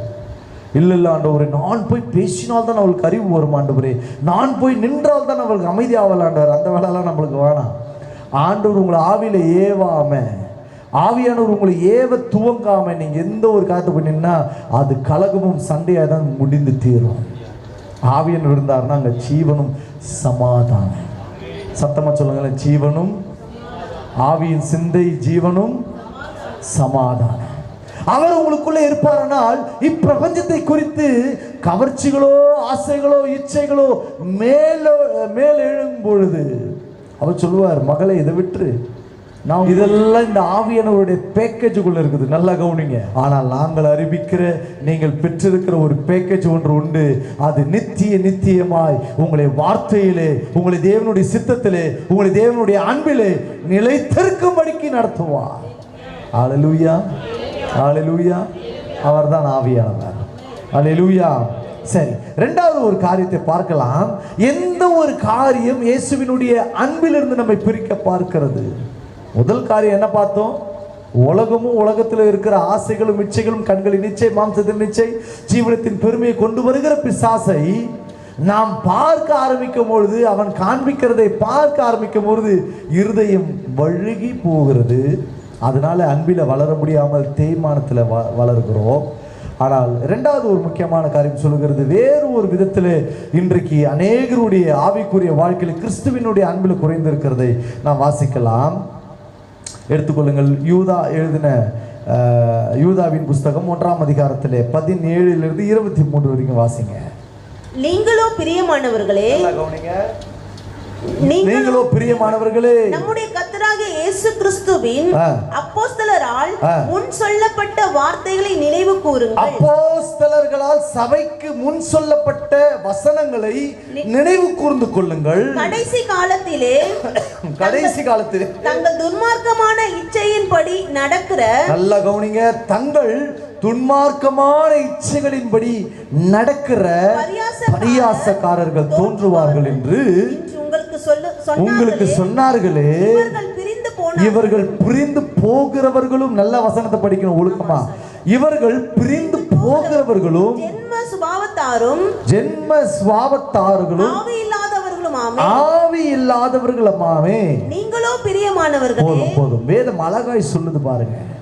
ஹலோ, வேதம் தெளிவாக சொல்லுது. சபைக்குள்ளிருந்து வெளியே போனவங்க அல்லது சபைக்குள்ளே இருந்துட்டு இந்த சுவாபத்தோடு கூட வாழ்றவங்களை குறித்து அப்போஸ்தலர் சொல்லுகிறார். அழகான டிரான்ஸ்லேஷன் சொல்லுது, இறை பற்று இல்லாமல், அதாவது தேவ பக்தி இல்லாமல் தமது தீமையான துன்மார்க்கமான தீய விருப்பங்களின் மீது அவர்கள் விருப்பம் கொண்டு அவர்கள் பரிசுத்தமாய் வாழ்கிறவர்களை, தேவனுக்குட்பட்டு வாழ்கிறவர்களை பரியாசம் என்கின்ற வார்த்தைக்கு ஏளனம் செய்வார்களா? பரியாசம் என்ற வார்த்தைக்கு, பரியாசம் ரொம்ப கிண்டல் கேலிலாம் அவ மாதிரி பேசுவாங்க. நீ என்ன அப்படி பேசுவாங்க இல்லையா, ஒரு மாதிரி பேசுவாங்க. அவங்க பேச நம்மளுக்கே ஒரு மாதிரி இருக்கும், இரிட்டேட்டாக இருக்கும். என்னடா நம்மளை இப்படி கலாயிறாங்கல்ல, போட்டு வறுத்து எடுக்கிறாங்களேன்ற மாதிரி இருக்கும். அவர்கள் ஆவி இல்லாதவர்களா? நல்லா கவனிங்க. அவர்கள் ஆவி இல்லாதபடினால் இந்த உலகத்தோடு வாழ்ந்து சபைக்கு வந்து உட்காந்துருப்பாங்க. ஃபர்ஸ்ட் பார்த்தா உலகத்திலேயே வாழ்றவன், அவனுக்கு ரட்சிப்பு தெரியாது, எதுவும் தெரியாது. ஆனால் அவன் வந்து நம்மளுக்குள்ள அவனுடைய அறிவை புகுத்துவான், உலகத்தை புகுத்துவான், பாவத்தை புகுத்துவான். அது ஒரு உலகம், அது கிறிஸ்துவின் அன்பை விட்டு பிரிக்கும் என்று பார்த்தோம். இங்கு பார்க்கிறோம், ஆவி இல்லாமல் ஆவியானவர் சபையில் உட்காந்துருப்பாங்க. ஹலோ, புரியுதா நான் சொல்றது? அதை தான் சொல்லுவாங்க, ஜெபிக்கிறவங்களோடு சேர்ந்து இருந்தாதான் நானும் ஜெபிப்போம்.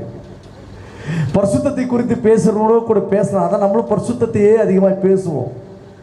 சபையில் வந்தும் கிழக்கதை பேசிக்கிட்டு, பழைய புராண கதை பேசிக்கிட்டு, வீட்டு கதை பற்றி பேசிக்கிட்டு, அவங்க வீட்டு கதை, இவங்க வீட்டு கதை, சொல்லப்போனால் பாஸ்டர் குடும்பத்தை பற்றி பேசிட்டு இருக்கிற ஜனங்கள் ஆவி இல்லாதவர்கள். அவர்களுக்குள் வசனம் இல்லை, அவர்களுக்குள் பரிசுத்தாவி இல்லை. அவர்கள் எல்லாரும் எப்படி இருப்பாங்க அப்படின்னா ஜென்ம சுபாவத்தோடு தான் வாழ்வார்கள்.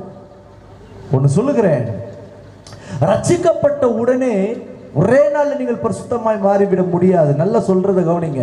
ஒரே நாள் பரிசுத்தமாய் மாறிவிட முடியாது, நீதியாய் வாழ முடியாது. படிப்படியாய் தான் கர்த்தர் கற்றுக் கொடுத்து உருவாக்கி பக்குவப்படுத்தி வளர்த்து கொண்டே வருவார். அப்படி வளர்ந்து வரும்பொழுது நமக்கென்று ஒரு ஜென்ம சுபாவம் ஒன்று உண்டு. நல்லா கவனிங்க. ஜென்ம சுபாவம் அப்படின்னா பிறப்பிலிருந்தே நமக்கு நம்மை ஆளுகை செய்து கொண்ட ஒரு ரகசிய ஒரு பாவம், ஒரு ஜென்ம சுபாவம். அது என்னுடைய இந்த ஜென்ம சுபாவம் உள்ளவர்களுக்கு வார்த்தை அநேகமாய் போதித்தாலும், சத்தியத்தை சத்தியமாய் பகுத்து போதித்து உங்கள் சுபாவத்திலிருந்து, ஜென்ம சுபாவத்திலிருந்து விடுதலையாகி நீங்கள் ஆவின் சுபாவத்திற்கு மாறிவிடும் என்று சொல்லிக் கொடுத்தாலும் அவர்கள் மாற மாட்டார்கள். அதுதான் ஆண்டவர் ஆதியாகமம் 6ஆம் அதிகாரத்தை சொன்னாரு, என் ஆவி மாம்சத்தோடு, என் ஆவி ஜென்ம சுபாவத்தோடு கூட போராடாது. தெளிவாய் ஆண்டவர் சொல்லி இருக்கிறார். இந்த ஜென்ம சுபாவம் வைத்தவர்கள் சபையில வந்து உட்கார்ந்தாலும் அவங்க வாய் மாறாது, சுபாவம் மாறாது, கேரக்டர் தான் ஜென்ம சுபாவம். இது மாறவே மாறாது. அவங்களுக்கு என்னவா இருக்குன்னா, என்னதான் பேச, நான் கரெக்டாக தான் இருக்கிறேன், நான் கரெக்டாக தான் இருக்கிறேன், நான் கரெக்டாக தான் இருக்கிறேன். இங்கே யாரும் கரெக்டு கிடையாது. இங்கே கரெக்ட் பண்ணுற ஒரே ஆவியானவர் பரிசுத்த ஆவியானவர். ஹல்லேலூயா. அவர் தான் பர்ஃபெக்ட்லேயே பர்ஃபெக்ட். அவர் தான் பூரணர்லேயே பரிபூரணர். நாமும் பரிபூரணர் ஆகும்படிக்கு தான் நம்மை தெரிந்து கொண்டிருக்கிறார். நம்மளுடைய வேலையை தேவன் என்ன பண்றாருன்னா டெவலப் பண்ணிட்டு இருக்கிறார். இந்த ஜென்ம சுபாவத்தோடு கூட வாழ்கிறவர்கள் சபையில முறுமுறுப்பார்கள், குடும்பங்களில முறுமுறுப்பார்கள். கணவனை குறித்து மனைவி முறுமுறுத்து கொண்டிருப்பாங்க, ஜென்ம சுபாவத்தில் இருப்பாங்கன்னா. கணவன் ஒருவேளை ஜென்ம சுபாவத்தில் இருப்பானா, மனைவி குறித்தே முறுமுறுத்து கொண்டிருப்பான். எங்க அம்மா மாதிரி வருமா, எங்க அப்பா மாதிரி வருமா, எங்க அக்கா தங்கச்சி மாதிரி வருமா, எங்க அண்ணனை மாதிரி வருமா. நாளுக்கு நாள் நீங்கள் ஆவியிலே பலப்பட ஆவியிலே நீங்கள் வளர்ந்தோங்க இந்த ஜென்ம சுபாவத்தின் மனிதன் அழிந்து கொண்டே வருவான். இல்லையா, நான் திடீர்னு அது மாதிரி கோவப்பட்டுருவேன், திடீர்னு அப்பனா எங்கேயோ உள்ள அது மறைஞ்சிருக்குதுன்னு அர்த்தம். இந்த ஜென்ம சுபாவம் மனிதனோடு கூட நீங்கள் பழக ஆரம்பிக்கும் பொழுது உங்களுடைய பழைய ஜென்ம சுபாவத்திற்குரிய மனிதனுடைய இச்சைகளும் கொஞ்சம் மெல்ல எட்டி பார்க்க ஆரம்பிக்கும். இப்போ புரியுதா ஐயா? எங்க மிஸ்டேக் பண்ணே தெரியலையா? நான் நல்லா தான் இருந்தேன், திடீர்னு பார்த்தா ஒரு இடத்துல நான் இப்படி பேசிட்டேன்னு எனக்கு தெரிஞ்சியா, திடீர்னு நான் போய் இந்த இடத்துல சண்டை போட்டேயா, திடீர்னு இந்த இடத்துல அவசரப்பட்டேன், திடீர்னு இந்த இடத்துல கோவப்பட்டேன், திடீர்னு இந்த இடத்துல நான் ஏமாந்துட்டேன். எங்கேயோ ஜென்ம சுபாவம் சம்பந்தப்பட்ட ஆவி இல்லாதவர்களோடு கூட உன் ஐக்கியம் இருக்கிறது என்பதற்கு அர்த்தம். புரியுதா நான் பேசுறது? எத்தனை பேருக்கு விளங்குது? அல்லேலூயா. அதுக்கு தான் இதையும் சொல்லுவேன். இது எப்படி கிராமன்றதுனால எப்படி சொல்றேன்னு தெரியல.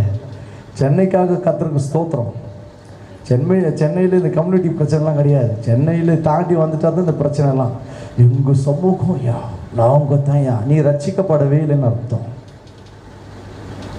நீங்கள் இந்த குமார் சாலமோனை நீங்கள் தப்பாக கூட எழுதுங்க, எங்கள் செய்தி நீங்கள் கேளுங்க, கேளாமல் போலங்க, ஐ டோன்ட் கேர். ஆனால் தெளிவாக சொல்கிறேன், கம்யூனிட்டி பேஸ் பண்ணி நீ பேசிகிட்ருக்கிற, கம்யூனிட்டி பேஸ் பண்ணி பொண்ணு தேடுற, கம்யூனிட்டி பேஸ் பண்ணி நீ காரியத்தை ஒழுங்குபடுத்த பார்க்குற எந்த காரியமும் நீ இன்னும் ஜென்ம சுபாவத்தில் இருந்து நீ சாகவே இல்லைன்னு ஆவியானவர் திட்டமாய் சபையில் தீர்க்க தரிசனமாய் பேசுகிறார். I don't care. நான் எதை பற்றி கவலைப்படலை, நான் தைரியமாய் சத்தியத்தின்படி பேசுகிறேன். எந்த ஒரு மனுஷனும் பிறப்பால் உயர்ந்தவனோ தாழ்ந்தவனோ தேவன் அனுமதிக்கவே இல்லை. எல்லாமே ஆதாம்குள்ளிருந்து தான் புறப்பட்டு இன்றைக்கு மனிதர்களாய் வந்திருக்கிறோம். நாம் கம்யூனிட்டி பேஸ் பண்ணுறோன்னா ஆதாமே தப்பு பேசுகிறோன்னு அர்த்தம். ஆதாம் இல்லை, ஆதாமுக்கு அப்புறம் வேறு யாரோ ஒருத்தர் வழியாக தான் நாங்கள் வந்து பேசுகிறேன். பிசாசினால் உண்டானவர்கள் தான் மற்றவர்களை குற்றம் சாட்டுவார்கள். ஆவியினால் பிறந்தவர்கள் ஜென்ம சுவாபத்திலிருந்து விடுதலையாகி இயேசு எவண்ணமாய் இருக்கிறாரோ நானும் அவண்ணமாய் வாழ்கிறேன் என்று சொல்லுவார்கள். அல்லேலூயா, அல்லேலூயா. சில பேருக்கு உதைக்கும், பட் இருந்தாலும் கொஞ்சம் கொஞ்சம் சத்தியத்தை அறியும் பொழுது நீங்கள் விடுதலையாக்கப்படுவீர்கள். இப்படிப்பட்ட ஜென்ம சுவாபம் உள்ளவர்கள் ஆவியில்லாதவர்களாக இருப்பார்கள். இந்த ஆவியில்லாதவர்களோடு கூட நான் பழக ஆரம்பிக்கும் பொழுது சில தேவையில்லாத பழக்கங்கள் நமக்குள்ள வரும். இப்படி ஜென்ம சுவாபத்தோடு கூட இருக்கிற மனிதனோடு கூட பழக ஆரம்பிக்கும் பொழுது நீயும் அவர்களைப் போல தேவனை புகழ மாட்டாய், மகிமைப்படுத்த மாட்டாய், தேவனோடு உறவாட மாட்டாய், ரகசியங்களை பேச மாட்டாய். இப்படியே ஆவிக்குரிய வாழ்க்கை அப்படியே தளர்ந்து வந்துடும். அதனால தான் வேதம் சொல்லுது, பவுல் அழகா சொல்றாரு, சில ஜென்ம சுவாபம் உள்ள மனிதர்களோடு கூட நீங்கள் பழகாமல் இவர்களை விட்டு பிரிந்து, யூதா சொல்ற, இவர்களை விட்டு பிரிந்து, வசனத்தை வாசிங்க, நீங்களோ பிரியமானவர்களே. அடுத்த வசனத்தை வாசிங்க, உங்கள் மகா பரிசுத்தமான. அழகாய் வேதம் சொல்லுகிறது, இவர்கள் எல்லா இந்த ஆவி இல்லாதவர்களோடு விட்டு நீர் பிரிந்து உங்கள் மகா பரிசுத்தமான விசுவாசத்தின் மீது உங்களை உறுதிப்படுத்திக் கொண்டு பரிசுத்த ஆவிக்குள் ஜெபம். ஹலோ, சபை அறிந்து கொள்ள வேண்டிய சத்தியம் இதுதான். ஆவி இல்லாதவங்களை ஒதுக்கி விட்டுட்டு அவன் பெரிய பணம் கொடுக்கிறவனா இருக்கட்டும், பொருள் கொடுக்கிறவனா இருக்கட்டும், சப்போர்ட் பண்றவனா இருக்கட்டும், தூக்கி பிடிக்கிறவனா இருக்கட்டும், தாங்கி பிடிக்கிறவனா இருக்கட்டும், எவனா கூட இருக்கட்டும், நீ ஆவி இல்லையா, என் ஆவியை கெடுத்து போட, நீ என்னோடு கூட வேண்டாம் சொல்லுகிறவர்கள் தான் மோசைக்களாய் பயன்பட முடியும். சொல்லுகிறவர்கள் தான் அப்போஸ்தலர் பவுலாக பயன்பட முடியும். இல்லை பிரதர், நான் காம்ப்ரமைஸ் பண்ணிக்கிற பிரதர், அவனுக்கு கொஞ்சம் கொஞ்சமாக தான் சொல்லி கொடுத்து மாற்ற முடியும். ஜென்ம சுவாபம் பிடிச்சவனுக்கு, பிசாசு பிடிச்சவனுக்கு நீ சொன்னாலும் அது போவாது. அது அவனே அறிக்கை பண்ணி அவனே அதை விட்டு விட்டு ஆவியானவரோடு இணைஞ்சாதான் கர்த்தர் அந்த ஜென்ம சுவாபத்தினுடைய கட்டுகளையே உடைப்பார். தெளிவாய் சொல்ற பாருங்க, ஆவி இல்லாதவனை விட்டு நீ பரிசுத்த ஆவிக்குள் ஜெபம் பண்ணி தேவனுடைய அன்பிலே, அழகா சொல்ற பாருங்க, தேவனுடைய அன்பிலே உங்களை காத்துக்கொண்டு. அம்மா கேக்குதா? ஹலோ கேக்குதா? சத்தியம் புரியுதா? ஆழமான சத்தியத்தை ஆண்டவர் சொல்லி தராரு பாருங்க. என்னை கிறிஸ்துவின் அன்பை விட்டு பிரிக்கிற இந்த ஆவி இல்லாதவன் ஜென்ம சுவாபம் உடையவனை விட்டு நான் பிரிந்து பரிசுத்த ஆவியானவருக்குள் என்னை காத்து என் பரிசுத்த ஆவியானவரை கடைப்படுத்தி என்னிலே நான் அவரை புகழ்ந்து, என்னிலே நான் அவரை மகிழ்ந்து, என்னிலே நான் உறவாடி அவரோடு கூட பேசிக் கொண்டிருக்க எனக்குள்ளே தேவனுடைய அன்பானது வளர ஆரம்பிக்கிறது. ஹல்லேலூயா. தந்தை அழகா பண்ண, தூதித்து தூதித்து மகிழ்ந்து புகழ்ந்து தூயவர் உம்மை நான் பாடுவேன், மகிமையின் நம்பிக்கையே மாறிடாத என் இயேசையா, உம்மை அல்லோ பற்றி கொண்டே உலகத்தில். புரியுதா? இது ஆவியில இருக்கிறவங்களுக்கு தான் பாட்டு வரும். பக்கத்தை பார்த்து சொல்லுங்க, பாட்டு வரலையா?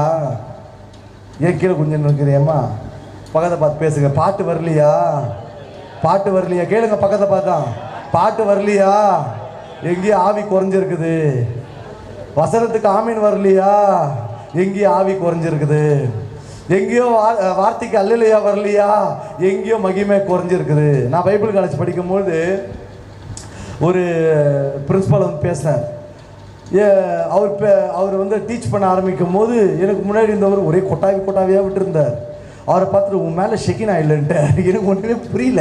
அண்ணா என்னண்ணா இதுக்கு போய் ஷெக்கினா இல்லைன்றீங்க, என்னென்ன அர்த்தம்னா, எவன் ஒருத்தன் தேவனுடைய வார்த்தையை கனப்படுத்தாமல் ஆராதிக்காமல் வாயை திறக்காமல் இருக்கிறானோ அவனுக்குள்ள தேவனுடைய ஷெக்கினா, தேவனுடைய பரிசுத்தாவினுடைய நிறைவு மகிமை கொஞ்சம் குறைவாகுதுன்னு அர்த்தம் தம்பின்னார். அன்றைக்கி தான் அதை கற்றுக்கிட்டேன். ஓ அப்படியா, சரி. அப்போனா நான் என்ன பண்ணுவேன்னா, என் சபைக்கோ ஊழியர்களுக்கோ போனால் கர்த்தரை துதிக்கிறதுலையும் பாடுறதுலையும் மனசார தேவனை மகிமைப்படுத்தி கொண்டே இருப்பேன். அல்லேலூயா. நான் குற்றப்படுத்தலை, குறைப்படுத்தலை, உங்களுக்கு நான் சொல்லித்தரேன். நீங்கள் வாய் திறக்கலாம் ஷெக்கினா கம்மியாக இருக்கு, அபிஷேகம் கம்மியா இருக்குன்னு அர்த்தம். இங்க பவுல் சொல்றாரு, யூதா சொல்றாரு, நீங்கள் உங்களுடைய பரிசுத்த ஆவிக்குள்ளே ஜெபம் பண்ணி தேவனுடைய அன்பிலே உங்களை காத்துக்கொண்டு நித்திய ஜீவனுக்கு ஏதுவாக நம்முடைய கர்த்தராகிய இயேசு கிறிஸ்துவினுடைய இரக்கத்தை பெற காத்திருங்கள். முக்கியமான வசனத்தை அவர் சொல்றாரு பாருங்க, இரக்கத்தை பெறும்படிக்கு காத்திருங்கள். அடுத்த வார்த்தை சொல்லுகிறது அல்லாமலும் நீங்கள் பகுத்தறிவு உள்ளவர்களாய் இருந்து. சபை கவனித்துக் கொள்ள வேண்டிய வார்த்தை, நீங்கள் பகுத்தறிவு உள்ளவர்களாய் இருந்து சிலருக்கு இரக்கம் பாராட்டி சிலரை அக்கினியிலிருந்து இழுத்து விட்டு பயத்தோடு ரட்சித்து மாம்சத்தால் கரைப்பட்டிருக்கிற வஸ்திரத்தையும் வெறுத்து தள்ளுங்கள். அல்லேலூயா. ஆவி இல்லாதவனுக்கும் ஆவி இருக்கிறவனுக்கும் பகுத்தறிகிற அளவுக்கு விசுவாசிகள் நீங்கள் வளர வேண்டும். ஒரு உலகத்தான் உங்ககிட்ட வரான், ரட்சிக்கப்பட்ட ஒரு உலகத்தானா ஜென்ம சுவாபம் உள்ளவனா ஒருத்தன் வரானா, அவன் என்ன ஆவி உடையவனா இருந்து நம்ம கிட்ட பேசுறான்ற அளவுக்கு நீங்க பார்க்கணும். உடனே புறந்தள்ளுற கூட கொஞ்ச நாள் பேசுங்க, தப்பு கிடையாது. அவளோடு கூட பழகுங்க, தப்பு கிடையாது. ஆனால் என்றைக்கு நம்ம ஆவியை அவித்து போடுகிற அளவுக்கு அவளுடைய ஆவியானது நம்மை மேற்கொள்ள பார்க்கிறதோ அந்த இடத்துல தான் நாம் உடனே அவளை விட்டு விலகி பிரிந்து கிறிஸ்துவின் அன்பிலே நம்மை காத்துக்கொள்ள வேண்டும். அது வரைக்கும் அவர்களுக்கு சத்தியத்தை பகுத்தறிந்தவர்களாய் இரக்கம் காண்பித்து கொடுத்து அவர்கள் போய்கொண்டிருக்கிற நரகத்திற்கு நேராக அவரை தள்ளிவிடாதபடிக்கு அவர்களை மீட்டு காப்பாற்றி கிறிஸ்துவுக்கு நேராய் கொண்டு வர வேண்டும். அல்லேலூயா, அல்லேலூயா, அல்லேலூயா. இதை நீங்க செஞ்சு பாருங்க, உங்களுக்குள்ளே இருக்கிற இயேசுவின் அன்பு பெருக்கடாக ஆரம்பிக்கும். ஒரே ஒரு வசனத்தை வாட்சி முடிச்சிடறேன். இது ரொம்ப ரொம்ப முக்கியமான வசனம். இதை இங்கே வந்து தான் ஆண்டவர் கொடுத்தாரு. 2 கொரிந்தியர் 6ஆம் அதிகாரம் 14-18 வேகமாக வாசிட்டு வாங்க, நானும் கூட சேர்ந்து வாசிக்கிறேன். 2 கொரிந்தியர் 6ஆம் அதிகாரம் 14-18. அந்நிய நுகத்திலே அவிசுவாசிகளுடன் பிணைக்கப்படாதிருப்பீர்களாக. அவிசுவாசிகளோடு கூட, ஹலோ சபையை மீது பேர் என்னை பாருங்க சிஸ்டர், படிக்கிட்டோம். நீங்கள் உங்களை கிறிஸ்துவின் அன்புக்குள் காத்துக்கொள்ள சில கண்டிஷனை பவுல் சபைக்கு எழுதுகிறதை நான் உங்களுக்கு காண்பித்து கொடுக்கிறேன். அவிசுவாசிகள் அப்படின்னா, விசுவாசின்றவர் தேவனை நம்புகிறவர்கள், அவரையே வாழ்க்கையை கொண்டிருக்கிற விசுவாசி. தேவன் இல்லை என்று சொல்லுகிறவர்கள், தேவனை வேண்டாம் என்று சொல்லுகிற ரட்சிக்கப்படாதவர்கள் அவிசுவாசி. அவிசுவாசிகளுடனே பிணைக்கப்படாதுன்னா இணைஞ்சு வாழாதீங்கன்னு அர்த்தம். ஓகேவா?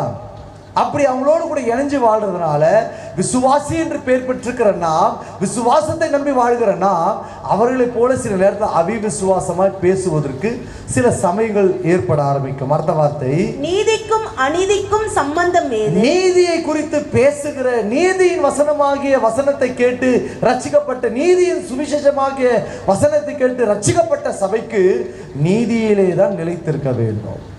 உங்க குடும்பத்தில் நீதியை குறித்து பேசுங்க. ஹலோ, என்ன பாருங்க, உங்க குடும்பத்தில் நீங்கள் நீதி உள்ளவர்களாய், நீதிமான்களாய் கருதப்படுகிற அளவுக்கு உங்கள் நீதி வெளியரங்கமாய் தெரிய வேண்டும். இயேசு மத்திய எழுதில் அழகா தெளிவாக சொன்னார், பரிசேர் சதுசேர் இவர்களுடைய நீதியை காட்டிலும் உங்கள் நீதி அதிகமாக இராவிட்டால் பரலோக ராஜ்யத்திற்குள்ள வரமாட்டீங்க. இல்லை பிரதர், என் இஷ்டத்துக்கு நான் வாழ்கிறேன், நான் ஆனால் சபைக்கு வந்தால் நான் நீதியாக இருக்கிற மாதிரி, தயவுசெய்து அப்படி வாழாதீங்க. சபைக்கு ஒரு வாழ்க்கை, ஊழியக்காரனுக்கு ஒரு வாழ்க்கை, வெளியே ஒரு வாழ்க்கை, உங்களுக்கு ஒரு வாழ்க்கை வாழ வேண்டாம். நீதி உள்ள வாழ்க்கையை வாழ்வதுதான் தேவனுக்கு பிரியமாய் இருக்கும். நீதியின் வழிகள் மீது அவர் பிரியப்படுகிறார். நீதிக்கும் அநீதிக்கும் சம்பந்தம் ஏது? ஒளிக்கும் இருளுக்கும் ஐக்கியம் ஏது? ஒளிக்கும் இருளுக்கும் ஐக்கியம் ஏது? கிறிஸ்துவுக்கும் பேலியாளுக்கும் இசைவேது? கிறிஸ்துவுக்கும் பிசாசுக்கும் இசைவேது? அவிசுவாசியுடனே விசுவாசிக்கும் சம்பந்தம் ஏது? அவிசுவாசிக்கும் விசுவாசிக்கும் சம்பந்தம் ஏது? தேவனுடைய ஆலயத்துக்கும், நல்ல கவனிங்க, தேவனுடைய ஆலயத்துக்கும் விக்கிரகங்களுக்கும் சம்பந்தம் ஏது? நான் அவர்களுக்குள்ளே வாசம் பண்ணி, நான் அவர்களுக்குள்ளே, யாருக்குள்ளே? சபைகளுக்குள்ளே, சபையில வருகிற விசுவாசிகளுக்குள்ளே நான் வாசம் பண்ணி அவர்களுக்குள்ளே உலாவி அவர்கள் தேவனாய் இருப்பேன். போதும், அவர்களுக்குள்ளே உலாவி அவர்களுடைய தேவனாய் இருப்பேன். அதுக்கு முன்னாடி ஒரு வார்த்தை நான் சொல்றேன். அவிசுவாசியுடனே விசுவாசிக்கு பங்கேது? தேவனுடைய ஆலயத்துக்கும் விக்கிரகங்களுக்கும் சம்பந்தம் ஏது? இந்த வசனத்தை ரொம்ப நான் ஹைலைட் பண்ணி பேசணும்னு நினைச்சேன், டைம் இல்லை. சபைக்கு வருகிற ஆவிக்குரிய கிறிஸ்தவ பிள்ளைகளுக்கு, நல்லா கவனிங்க, ஆவிக்குரிய கிறிஸ்தவ பிள்ளைகளுக்கு இயேசுவை தவிர வேறு ஒரு தேவன் இல்லை. இந்த உலகத்துக்கே ஒரே பிதாவாகிய தேவன் நமக்கு உண்டு என்று பவுல் எழுதுகிறார். அவர்களுக்கும் அவர்தான் தேவன், நமக்கும் அவர்தான் தேவன். ஆனால் சபைக்கு வந்துட்டு சில சுப காரியங்களுக்கு, சில நல்ல நிகழ்ச்சிகளுக்கு, நம் சொந்தங்களுடைய உறவுகளுடைய நிகழ்ச்சிகளுக்கு போகும் பொழுது அங்க விக்கிரக வழிபாடுகளிலே நீங்கள் கலந்து கொள்வது தேவனுக்கு பிரியமில்லை. ஹலோ, புரியுதான்னு சொல்றது? வேளாங்கண்ணி அம்மா மாதாவுக்கு போய் மொட்டை போடும்போது நாங்களும் டூருக்கு போறோம்னு சொல்றியா? நீ அவிவிசுவாசியோடு கூட இணைந்து உங்க வாழ்க்கையை கெடுத்து உங்களுக்குள்ளே இருக்கிற கிறிஸ்துவின் அன்பை ஆவியை அவித்து போடாதபடிக்கு எச்சரிக்கையா இருங்கள். உங்க சொந்தக்காரங்க ரட்சிக்கப்படாதவங்க உங்களை அவர்களுடைய நிகழ்ச்சிக்கு கூப்பிடுறாங்க அப்படின்னா நீங்க போகாதபடிக்கு உங்களை காத்து கொள்ளுங்க. நீங்க மீறி போயிட்டு மீறி பாவத்தை செஞ்சுட்டு மீறி தேவனை விசனப்படுத்திட்டு சபைக்கு உடம்பு செட் ஆகலையா, அப்படி ஆயிடுச்சையா, இது ஆயிடுச்சையா, ஹாஸ்பிட்டலுக்கு கைமா இருக்கிறையா, பிள்ளைங்க உடம்பு சரியில்லையா, இப்படி நடந்துச்சியா, வாழ்க்கையில் இவ்வளோ கஷ்டப்படுறேன், நீங்களே உங்களுக்கு சூனியம் பண்ணிக்காதீங்க. ஹலோ, என் வேதம் தெளிவாய் சொல்லுகிறது. என் வேதம் பரிசுத்த வேதாகவும் சத்தியமானது. அது பொய் அல்ல, அது மனுஷனால் எழுதப்பட்ட வார்த்தை அல்ல.